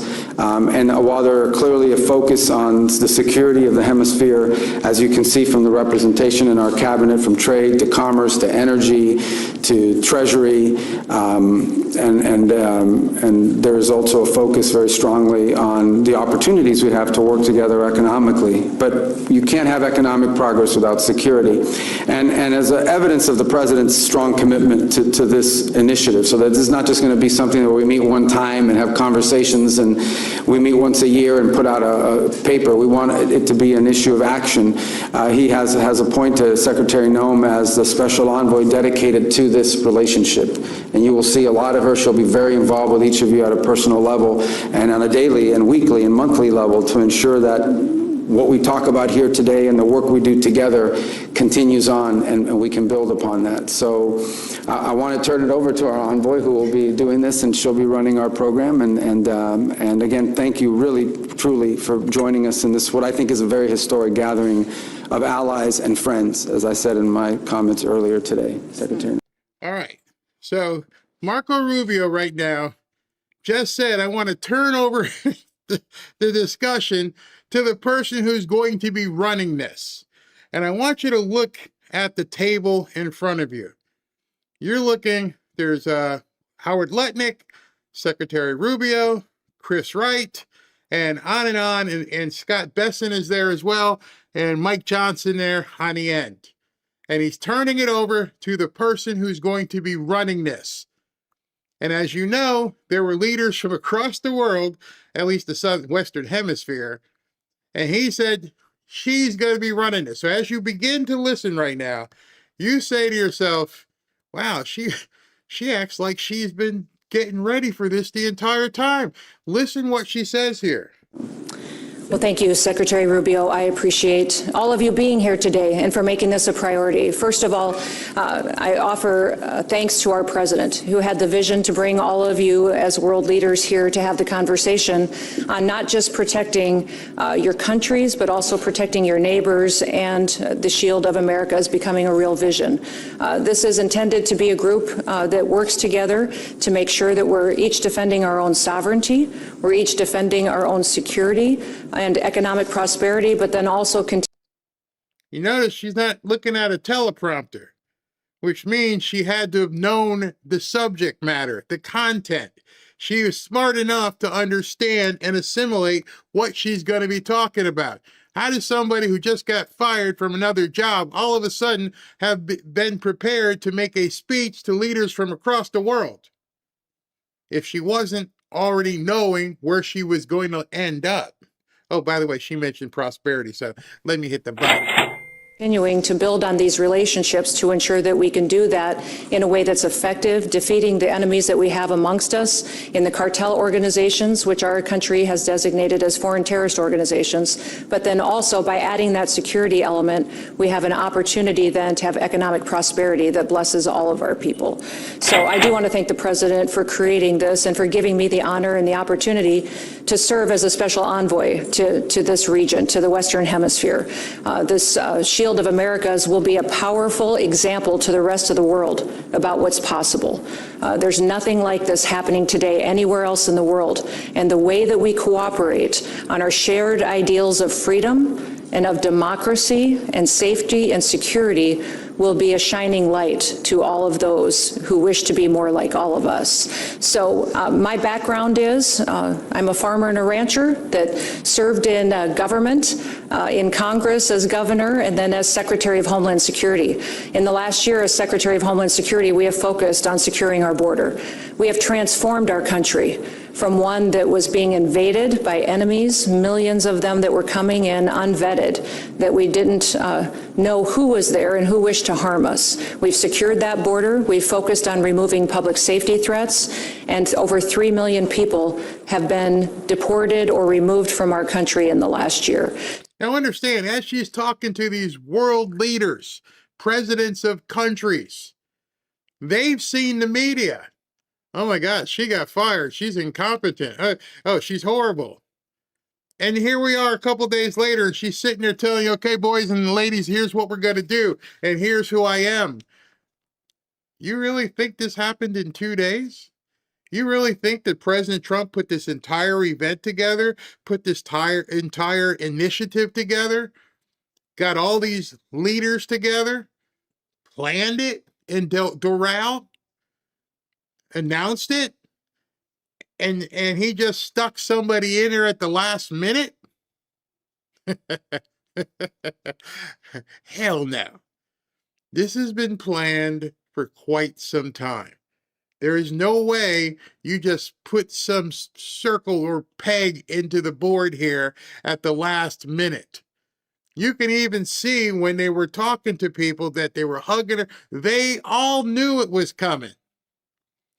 That should also give you some sigh of relief. They all had to know, hey, who's going to be running this thing? Christi Noem's going to be here. Oh, okay. Isn't she with DHS? We got to take care of. She'll be moving over here. Notice the guy who's not in the room is the president. He feels that confident. They got this. Not Marco Rubio. Marco's going to be too busy. She's going to be handling this. She never got fired.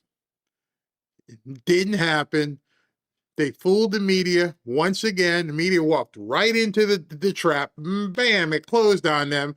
They've been put. And notice another thing. The entirety of the media, nobody. Today were all the Sunday shows. I was waiting. And I'm clicking on the Sunday shows, and nobody's talking about the Shield of America. It's like it didn't happen. It's like its own ghost entity. They're replacing the United Nations and NATO all in one fell swoop, and the media didn't even talk about it. On the plane ride. On the plane ride coming back after he was already in Doral early in the morning, because we went out live at 10. And so they're coming back on Air Force One, which is why I wanted to show that to you again, because I know some of you guys had seen it. You're probably thinking, Barry, why'd you show this? Because not a single question. The entire 16 minutes, not a single question about arguably one of the biggest initiatives any president has ever put together with a person he just got fired. Nothing. It's like the media has no idea what they might have went back to the newsrooms and went, what the hell just happened? You guys right now are smarter than them. You just watched a gaggle coming back from the Dignified transfer, which occurred after the earlier meeting, and they don't have any answers. They don't have any questions. Meanwhile, she's sitting there like, hey, we're ready to do this. Secure borders has changed everything for our country. It's allowed us an opportunity to focus on business and investment, relationships with other countries, and has ended the crisis that our country was going through in the years previous to President Trump's leadership. Yeah, I wanted to stop there because Marco, Chris Wright, Bernie Moreno, I think Mike Johnson's on the other side. She got this. We're good. We're all good. You don't think the Secretary of State was involved in any of this? Notice nobody on the plane. Hey, was Marco Rubio involved in the Shield of America's thing? Nope, no question. Hey, why is Chris Wright at the Shield? No questions. Why is Christi Noem sitting at this table and she just was introduced by the Secretary of State and says she's got this? Oh, that's right. She got fired 2 days ago. You needed someplace to put her. Yeah. So that is something that we recognize, that now that America is secure and our borders are secure, that we want to focus on our neighbors and to help our neighbors with their borders and challenges that they have so that they may have the security that we enjoy. I've looked forward to meeting many of you. Many of you I've met throughout the last year and spent time with. I know President Bukele was probably, I think, the first world leader I had the chance to visit with. We partnered on security and in El Salvador, and appreciate the way he's brought peace to El Salvador, and prosperity is following. That's been a great example. Also went to... You think that's by accident? I know some of you are seeing this for the first time, and you might be going, oh man, how did the entirety of the media miss this? How did the Democrats miss it? Well, I don't think they missed it. They stepped into the bear trap and they couldn't extricate themselves from it. And so rather than deal with it, they pretended like it didn't happen. She's talking about prosperity for all these Latin American countries. She's talking to Bukele. She's going to be dealing with the presidents of Chile, Paraguay, Uruguay, all these different countries. Not Mark Wayne Mullen. Christi Noem, the incompetent, crazy, no good, who he had to fire. Man, do they look stupid right now. Man, do every single panicking, every single black pillar look absolutely stupid. And they won't show you this. I'd love to know in the chat, had you guys even seen this? And spent some time and enjoyed that as well. We focused on, under the Department of Homeland Security, we have cybersecurity operations and experts, and we worked there with embedding some cybersecurity experts. And look at all those people. I mean, I understand it's 17 they're saying now, but that just didn't happen. These people are leaders of countries. They had to plan their travel. They had to plan their security. The people at the event had to plan their meals. They had to know where they're going to stay. Actually, they're all staying probably in Doral. What we just saw happen this past week is something that they can't even accept happened. President Trump created an entire different organization beyond the reach of Democrats, beyond the reach of the American court system. They have nothing they can do to stop whatever this group is going to do. And they've got some of the biggest conservative countries ready to rock. And this guy, Bukele's got a jail that's airtight. So I said it yesterday, and I'm going to say it again right now. When we've been hearing, I'm going to talk about that the military is the only way, I never thought myself that it was other countries' militaries. And just think what they can do now to how to clean up some of this stuff. They'll never see a courtroom in America. We're always thinking, Many others, oh, Gitmo. It ain't ever going to Gitmo.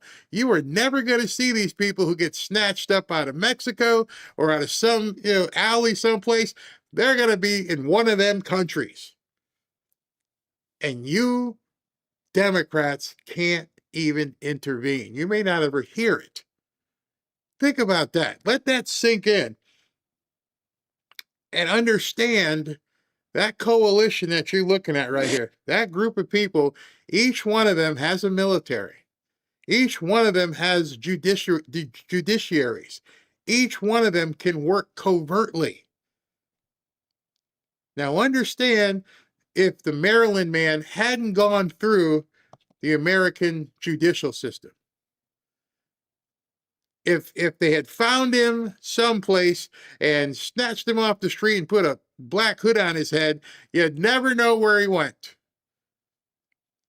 That's what can happen now. People in Mexico, watch out. That's not our country. You don't get the same rights. You're not in America. Hey, where did Miguel go? Poof, gone. Where did El Tablo go? Gone. And now we've got a complete, almost like a star chamber of world leaders run by Christi Noem. Have that opportunity to continue to build on that if that's some of the challenges that you may have. Spent some time in Argentina with President Milei as well, and appreciated his focus on economic prosperity and how we could work together on that. And this is too good. I mean, seriously, please put in the chat if you guys had seen this, because I don't think many people have seen this. Like, wait a minute. So you've been talking with Javier Milei too, and what kind of meeting y'all have? Talking about prosperity. Oh, really? Huh. So you've been flying. I thought you were working for DHS. What do you mean you're flying around the world meeting with all these world leaders?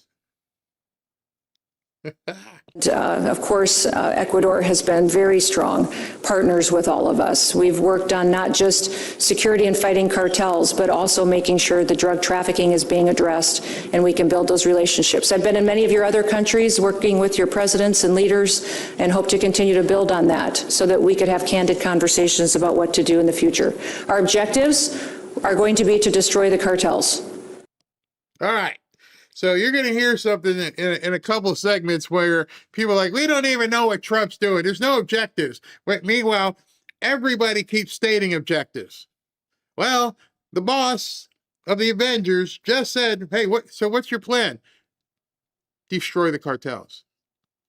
Destroy the cartels without the need for the American judiciary. We'll provide military support as needed, but you guys take care of this so we can make this stuff go away and never worry about these liberal judges in America. Our objective is to destroy the cartels.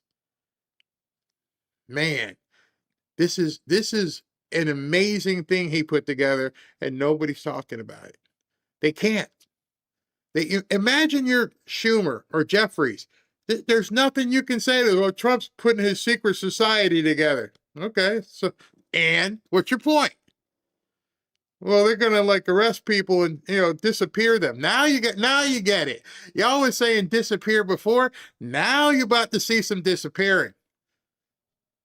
Deal with it.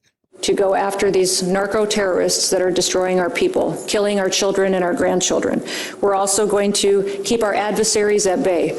Those adversaries that wish to change our way of life and our values that are outside of our hemisphere, we want to ensure that we're continuing to keep them out of our hemisphere and focus on building alliances amongst ourselves and our strengths. We have worked and are proud of the Department of War with the conference that many of you just attended the last few days, and we'll continue to do. All right, go back. So you remember that conference that I showed you guys a few days ago where Pete Hegseth signed the declaration and announced the Shield of the Americas? Did you know how little people in the media covered that either?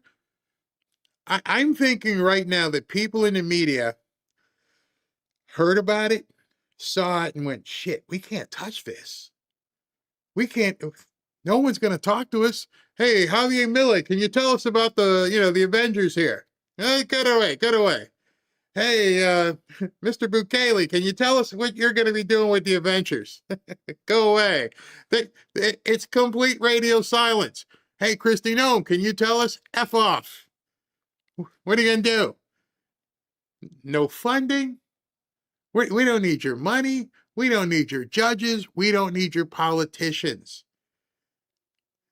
And I'm thinking to myself, the way this was put together, obviously in complete secrecy, should tell every single one of you something. That what President Trump and his administration are doing, nobody knows what he's going to launch next. Nobody. We know that there's 2 grand juries down here in Fort Pierce and Fort Lauderdale that are still looking at the 2020 election. You haven't heard anything about that, have you? Not a single word. But we're supposed to believe that Crank Island over there, now all of a sudden they want you to know that they might go ahead and take Crank Island, whatever it's called. No, if they was going to do it, they'd do it. They're letting you know to let other people sweat about it. Where you should be sweating is if you're some drug dealer or a trafficker and you're down here in one of these 17 countries, I'd be pooping a brick right now. That we want our hemisphere to be safer, to be more sovereign, and to be more prosperous. And looking forward to working with you. How many times did she mention that? See, she mentioned prosperity in her 3.5 minutes here. She kept mentioning prosperity as well. You don't hear Democrats talking about that. Finish it off, Christi. On all of that. The first objective will be not just on sovereignty, but also migration control, that we will work on economic prosperity.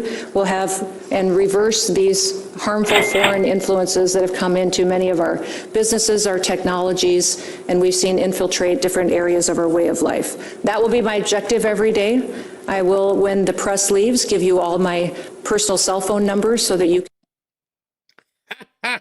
Oh, they must have loved that one.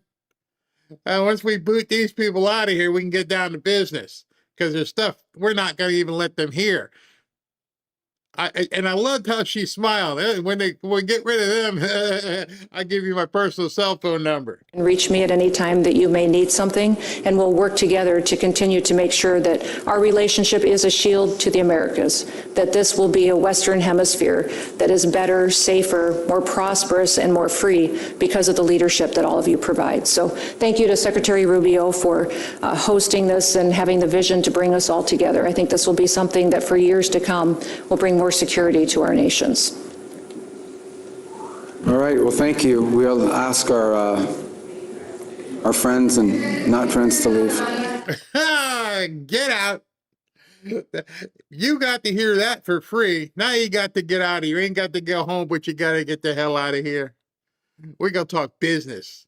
After you just heard the woman who got fired, who you guys trashed for 3 or 4 days in the media, just tell you I got some work to do here, okay? We're going to work really close.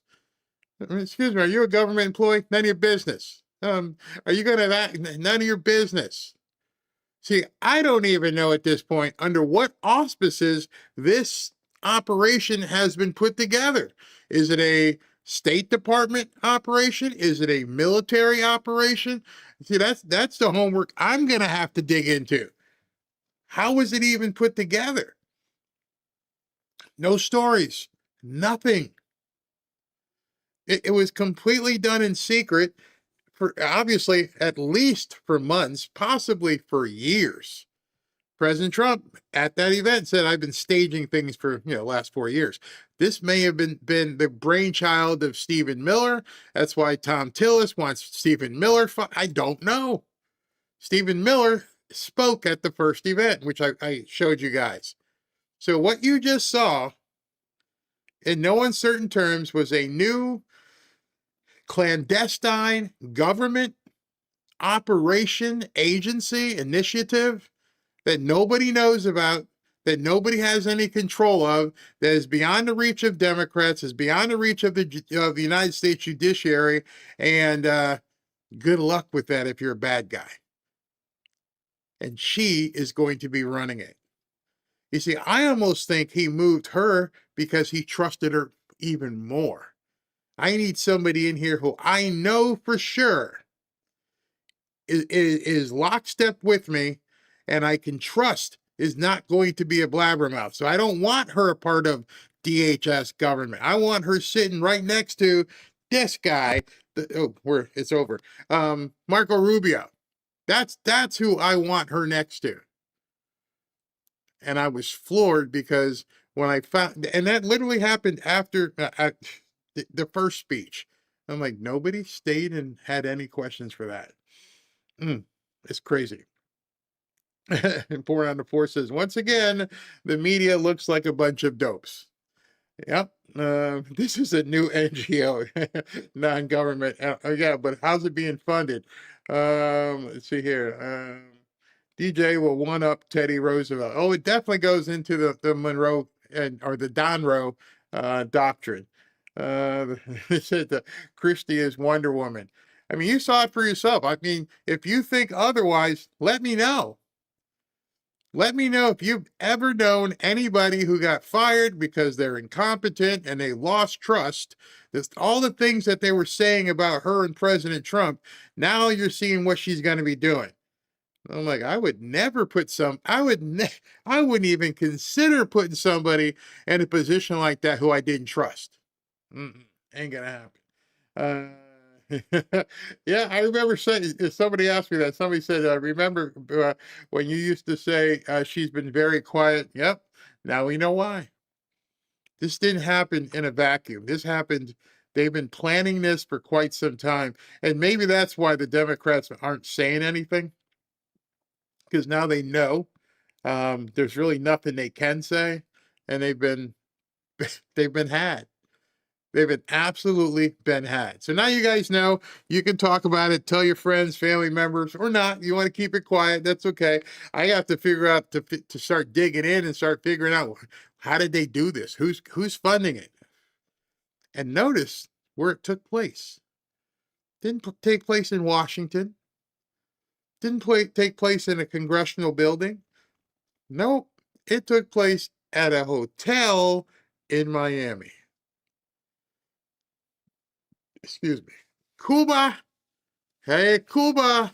You better get ready. Oh, man, it's coming. It's definitely coming. All right, everybody. Let's jump into, finish this off the right way.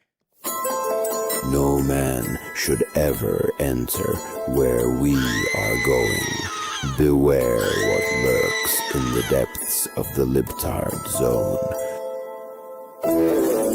Emir Balat and Ibrahim Qayyumi are reportedly in federal custody and now being interviewed by the FBI in connection to the devices. A source tells us both are U.S. citizens, and right now we're monitoring more police activity in an area of New York City's Upper East Side near where the devices were initially thrown yesterday afternoon. Cameras captured 6 total people taken into custody yesterday, including one of them who said, Allah Akbar. Pray for New York. These people didn't know what they were doing, and they let this idiot take over New York City.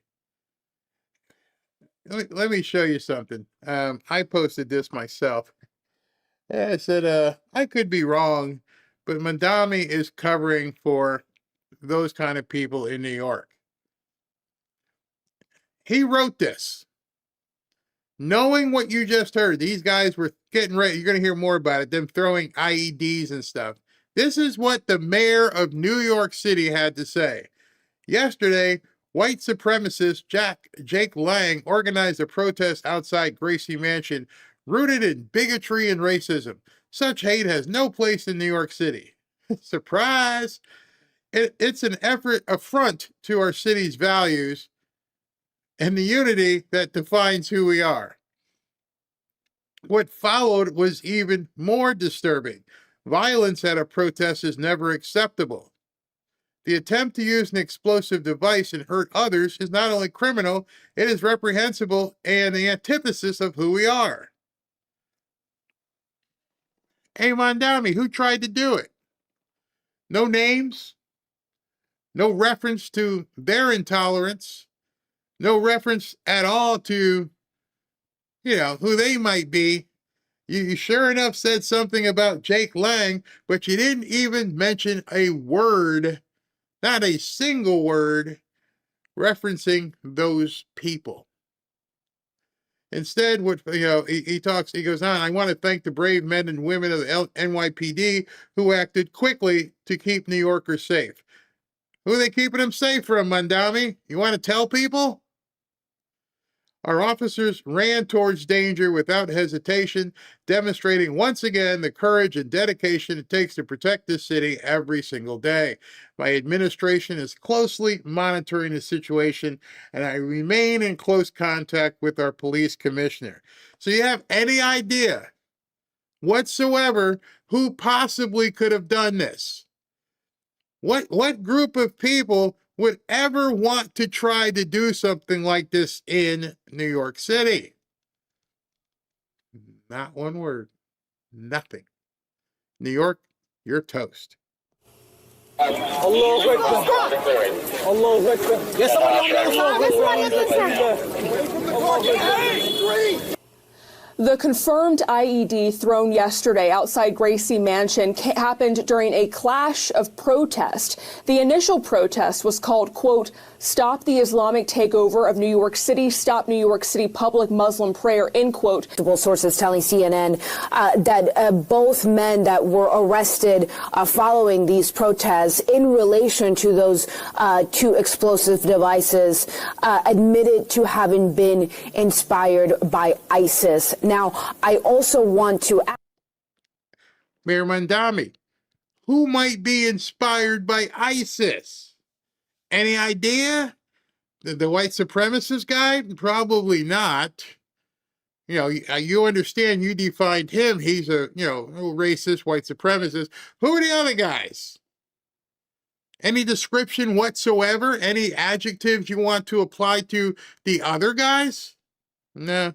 That last night when the police commissioner briefed the media on this incident, she did say that the investigation was still underway, and she emphasized that so far there appeared to be no nexus to the situation unfolding in Iran. So I just want to make... And it got nothing to do with Iran. They just put the guys in jail. How the hell do you know there has not been an investigation? But very quickly, it has nothing to do with over there. How about what happened? Those two things right off the bat, because we are learning that while these two men said that they were inspired by ISIS, the commissioner did say last night that this incident did not specifically have a nexus to Iran. However, she did say the investigation is ongoing. Fox News has learned of a disturbing development involving the type of explosive used in the attempted attack and just how dangerous it is. Let's bring in retired NYPD Inspector Paul Morrow, who has more information on this device that was found. So it was a homemade device, Paul, but not necessarily a cheesy one, in other words. No, not at all, John. And I have to tell you, having done about 15 years worth of this kind of work, counterterrorism work, this is a bit of a game changer. First of all, let me start by saying New York City got extremely lucky yesterday. TATP is enormously volatile. It is... They didn't get lucky. I do not believe that these guys or New York got lucky. In my estimation, what you just saw, and then subsequent to that, you see them searching a parked car. I believe they are doing reconnaissance. I believe that they want to see, it's a trial run, who responds, what do they do, how long does it take them to get here if we do this or do that. I believe what we just witnessed over the last 24 hours in New York City was a trial run. I don't think those things were meant to go off. They wanted to see who's coming, what are they going to be doing. New Yorkers need to be completely vigilant at this point. They need to understand they're in trouble. And the worst part about it is you got a mayor who doesn't even care. He wasn't even willing to name who they are, what they said, and what they referenced. He ignored it. You're on your own if you're in New York. At this point, you are on your own, and he is obviously not even going to raise the feathers. Doesn't want anybody to know that these guys were out there going, ollie ollie in free. Not very stable. It's extremely powerful. And it is the footprint, and if you go by past events, of serious bombing attacks. The London 7/7 attacks, Richard Reed's attempt on a plane. Many of us remember the Ariana Grande attacks outside the Manchester Arena. These are situations where you're well into double figures of people killed, never mind injured. So this was a very, very serious attempt, much more serious, I would argue, than it likely seemed to many right initially. And as to why they didn't detonate, in light of the fact that they were charged the way they were, is going to be something I'm sure that the federal authorities are going to be looking at very closely. Yeah, why didn't it go off? They're going to be looking very closely. I think what they're going to find, it wasn't designed to go off. And if you look at the videos, I'm sure they're going to be staring at everyone. There's going to be probably some people in the back area who are watching to see where people are coming from. What's the route that the police officers took to get here? Looked at their badges. What departments are they coming from? Did they leave another place to come over here? I'm sure I'm not the only one thinking this. I'm positive that there are many people in the federal agencies that are saying, get me a video of everything. Let's watch and see who's just checking things out. Who looks like they know what's about to happen. Am I being hyperbolic or dramatic? I don't think so. I think that we've known that there are people here. In fact, they yelled the term. Ollie ollie in free. Ollie ollie snack bar. They used the code, which Mondami didn't even want to acknowledge. He didn't want the other people in New York. He didn't want the nation to know that his buddies are doing something wrong. But you'll talk about Jake Lang. You'll make sure everybody knows that's why they were provoked. It's Jake Lang's fault. If he didn't bring the cooked pig to Gracie Mansion, that's what he did, then these people would have freaked out because it smelled like bacon. Nah, come on. Come on. This was a trial run. And watch out for trial runs and incidences where you live. These people are going to start doing some crazy stuff right about now.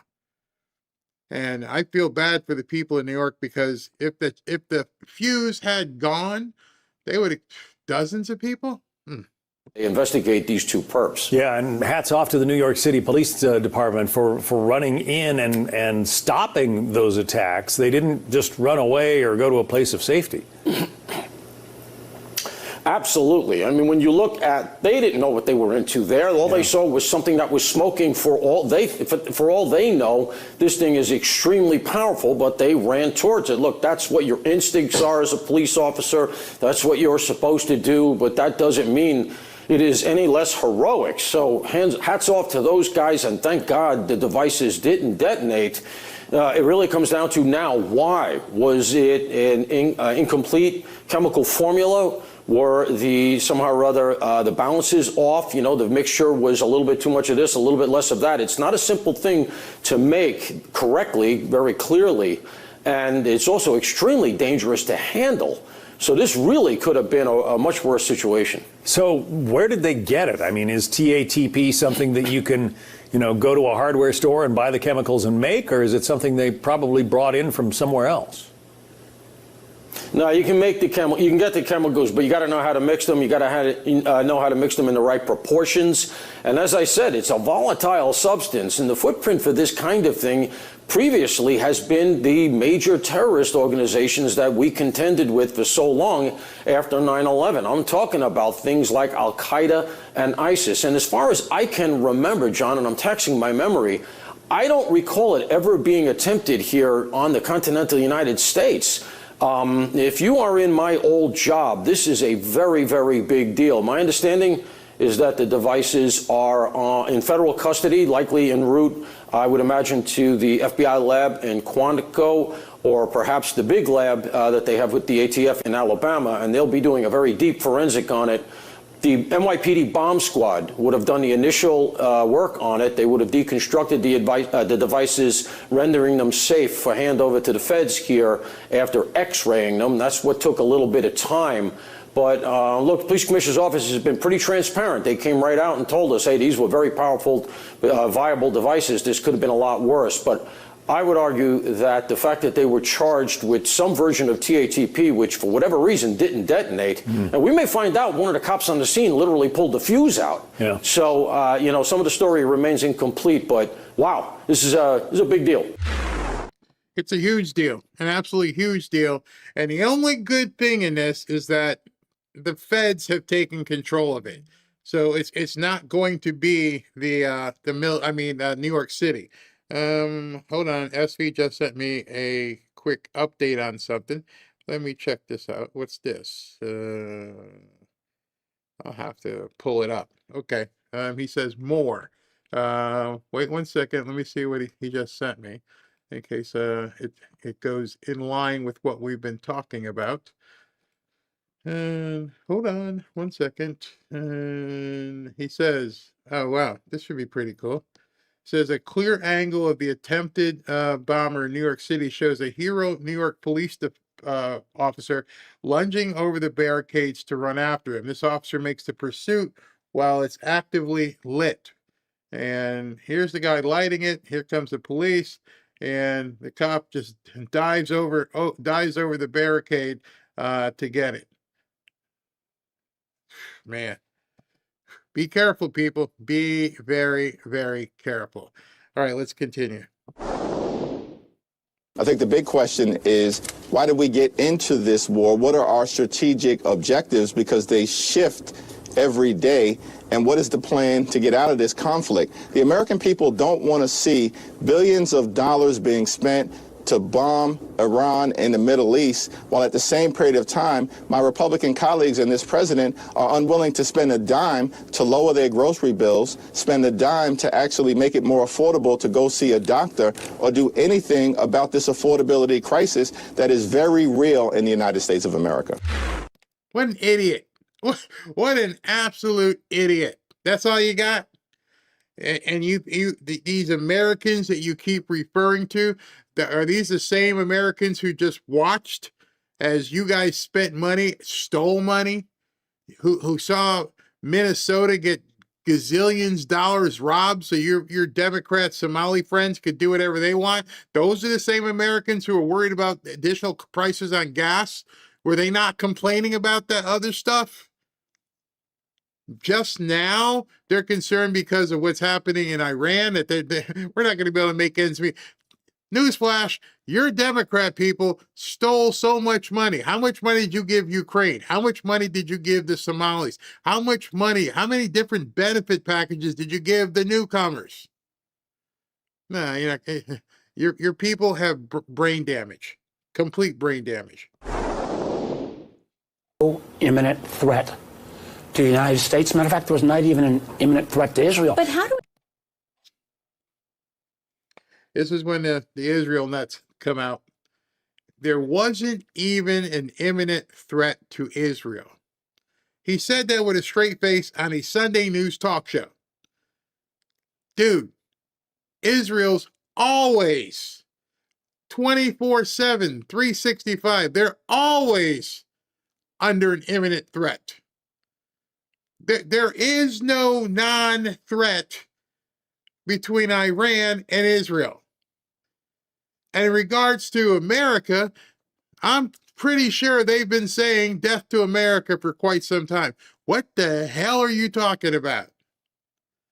What kind of libtard, mind-bending crap are you trying to say after what we saw on October 7th with babies being put in ovens? Are you telling us that, no, there was no imminent threat?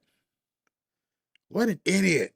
Define that. If this is a country and its proxies that are continually attacking us and our allies, have active assassination plots against President Trump. There was a guy convicted in federal court this week connected to that. I mean, where do you draw the line between something being imminent and not? There's been 47 years of this conflict with Iran.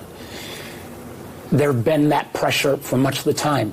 There was no imminent threat. She asked him a good question. How do you define imminent threat? You don't see the fuse lit with what we saw in New York. Was that imminent threat for you? What exactly do the Democrats consider an imminent threat? Well, I can see the hang gliders. Hold on. They haven't done anything yet. Oh, they're coming into the concert. Oh, hold on. Well, right now, all they've done is, stormed the concert. They haven't done anything. Oh, they've landed. Oh, they don't have tickets, but they haven't done anything. It's not imminent. Oh, they're shooting people. Yeah, yikes. Now it's a threat. To them, until they, take somebody out, it's not a threat to them. They want you dead. The Democrats want you dead. I don't have forgiveness for the triple Trumpers.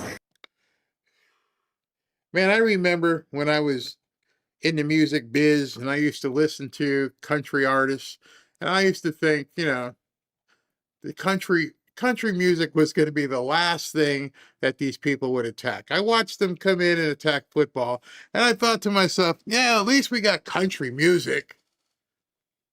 At least we have this Haven. We got Charlie Daniels. We got Leonard Skinner. More Southern rock than country. We got George Strait. At least we had country music. And then this idiot comes along, and her name is Maren Morris, and just like some of the other bro countries, she's woke country. And I hope her career ends shortly. Or any of the Trumpers. You did vote for this. He is a dementia-ridden, diaper-clad, cornball ex-TV host, bankrupt to fuck. Look at his stats, actually. Atlantic City, you voted for this, and you got bamboozled, and I get it. Like, Fox News is a propaganda machine of just, like, Cocomelon brain rot for boomers. All right, I'm going to ask y'all. I'm a boomer. I consider my brain not to be rotting. What the hell is Coco Lemon? Coco Lemon brain rot for boomers. Okay, I consider myself somewhat intelligent. What in the hell is Coco Lemon? And how did it get into my brain? And it's rotting my brain. I don't even know what Coco Lemon is. I'm going to have to look in the chat. Y'all know what Coco Lemon is? What the hell is Coco Lemon? I don't know. But I'm having brain rot, and it made me vote for Trump because I've got Coco Lemon brain rot. You have Coco Lemon brain rot.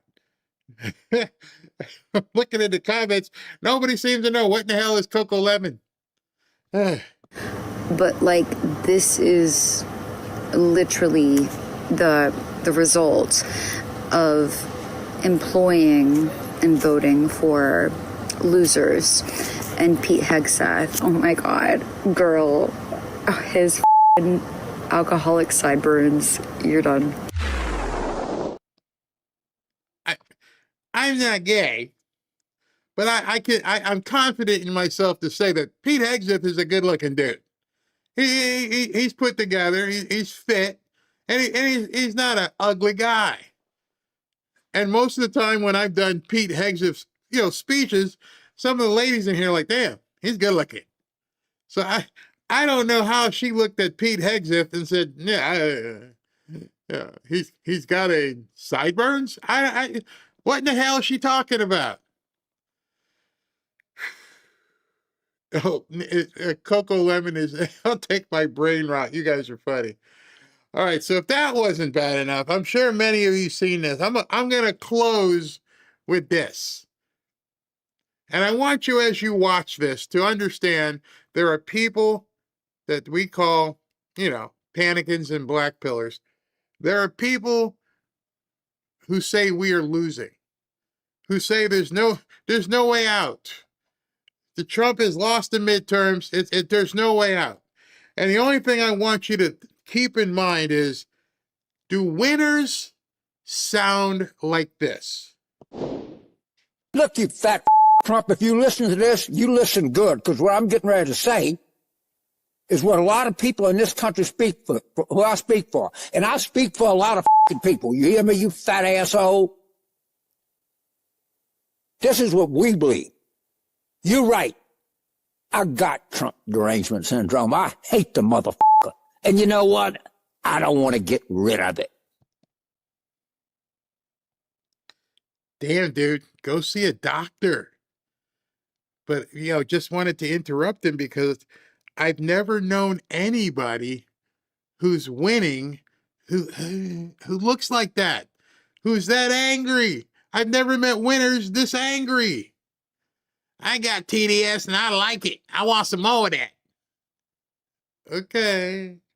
I don't want to get better. I want to get worse. I want to hate him more. I pray to God in heaven, God reign the righteous reign of Trump derangement syndrome. Pray for me, Lord. I'm your vessel on this earth. Pray for the people that listen to this. We want more. We want to hate the son of a bitch so much that we can't see straight.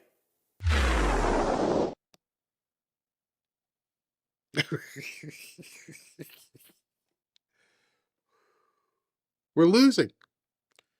We are losing. That's what we're losing to. People who are so angry. It's Sunday. And I do want you to pray for him. Because what he invoked probably tells me he ain't going to be around too much longer. And if I was around him when he was doing it, I'd have to back away because a lightning strike is coming. The lightning strike is most certainly coming. You don't mess with God that way. You don't trivialize pray. Pray for me so I can be hateful. Dude, seriously?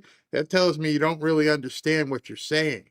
That tells me you are probably under some sort of demonic curse. The words coming out of your mouth indicate you don't know what you're doing to yourself. And the words coming out of your mouth indicate that you can't even think clearly because of what President Trump is doing.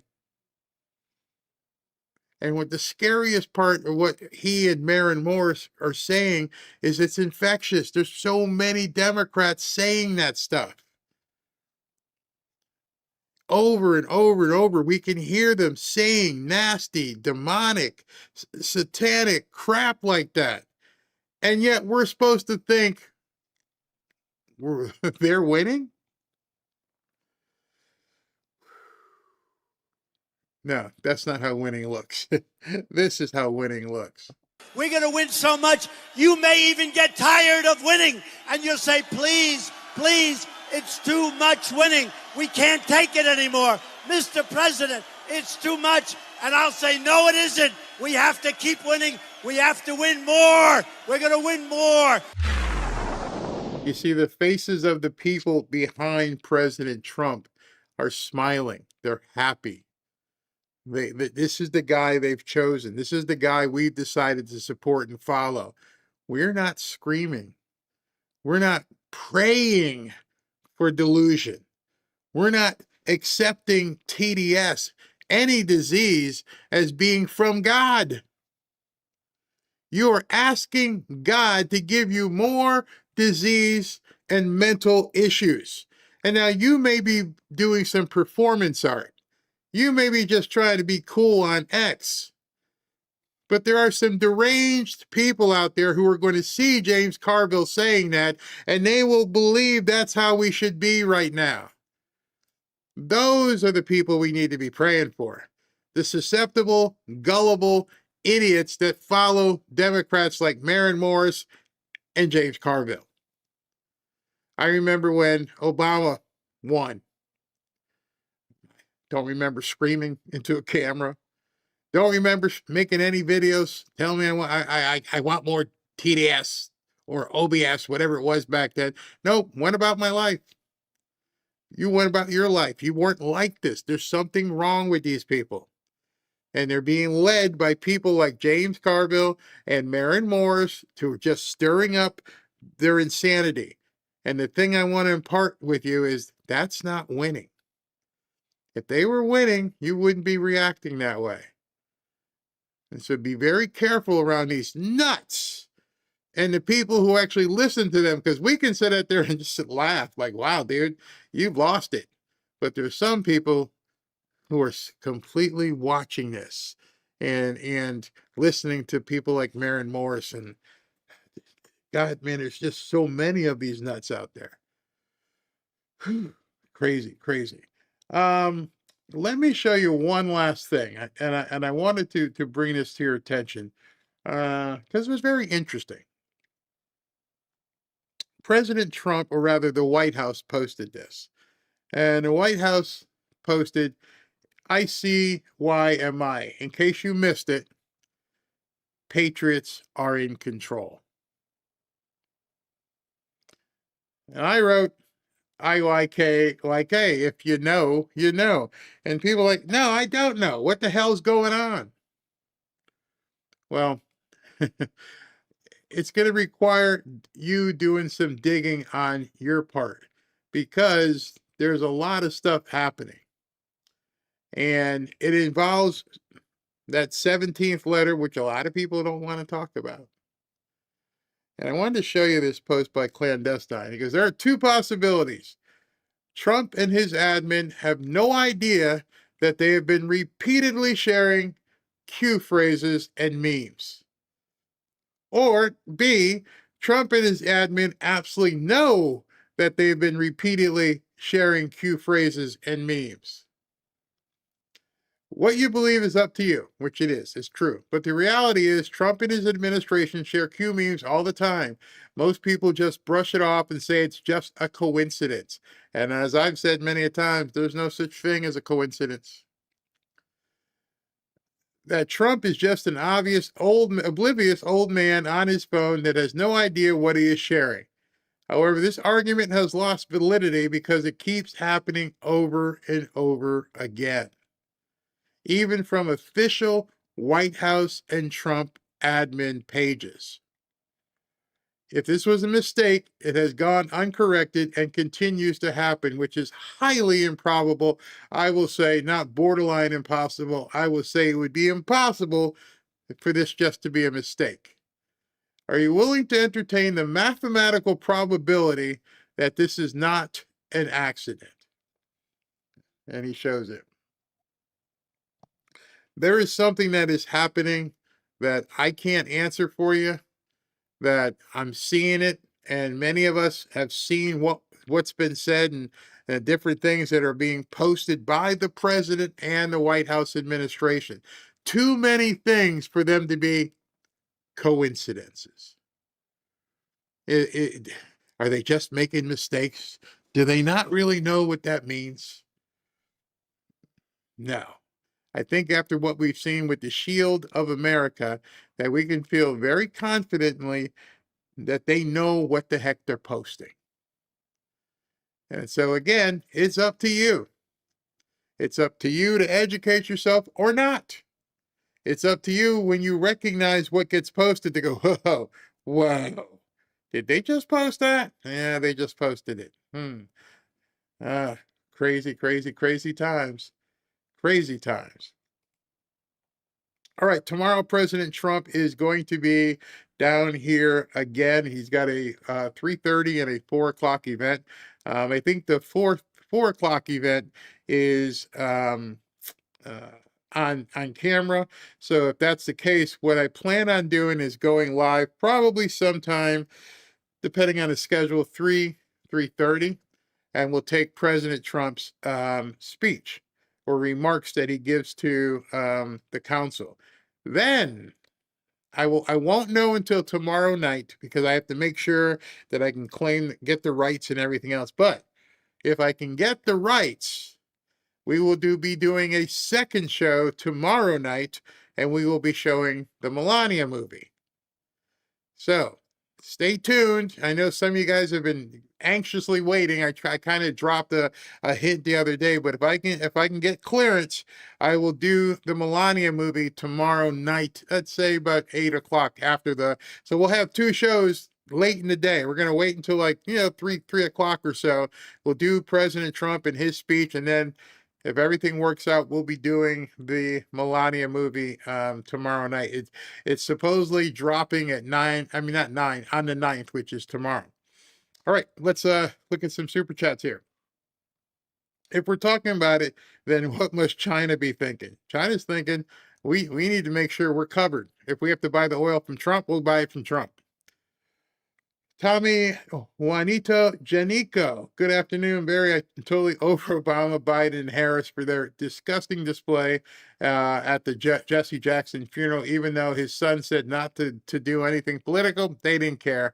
They're winning. That's how winners act.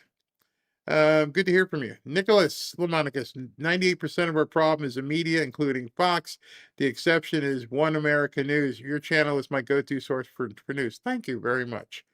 Hey, John, I've been saying Fox is not full of MAGA, and I think more like the rhinos. They always say more negative than good. They have a pattern. Pay attention to what they say.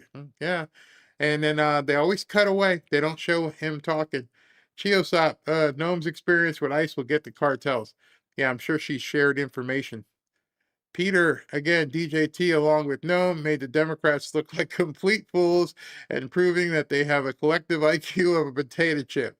Why you got to insult potato chips, man? Cutting edge. In other words, this is the real Crusade 2.0 version of America's. That's going to be key. You're absolutely right. Michael, Barry, the $600 extra that I got back from my tax on tips, if gas goes up 50 cents a gallon, I still have 80 fill-ups before it affects my bottom line. Great comment. Where is JD Vance? I couldn't tell you where he is today, but I know where he was yesterday. He was at the Dignified transfer with his wife. Chiosop, severe TDS. She's projecting her loserness and failures. Making Blankenship another fantastic show. Thank you very much. Chiosop, TDS cure. 1 dose of green pellets from Home Depot. Hello, Neo. Hey, Barry. Thank you for a great show and the truth. Trump is making moves the Dems and libtards can't see coming. People must wake up. God bless. Exactly. Now you know the whole thing you should know the whole thing about Christi Noem. Melvin, where'd that go? Melvin, we put the lime in the coconut. I don't know what the hell Coco Lemon is. I'll have to look it up.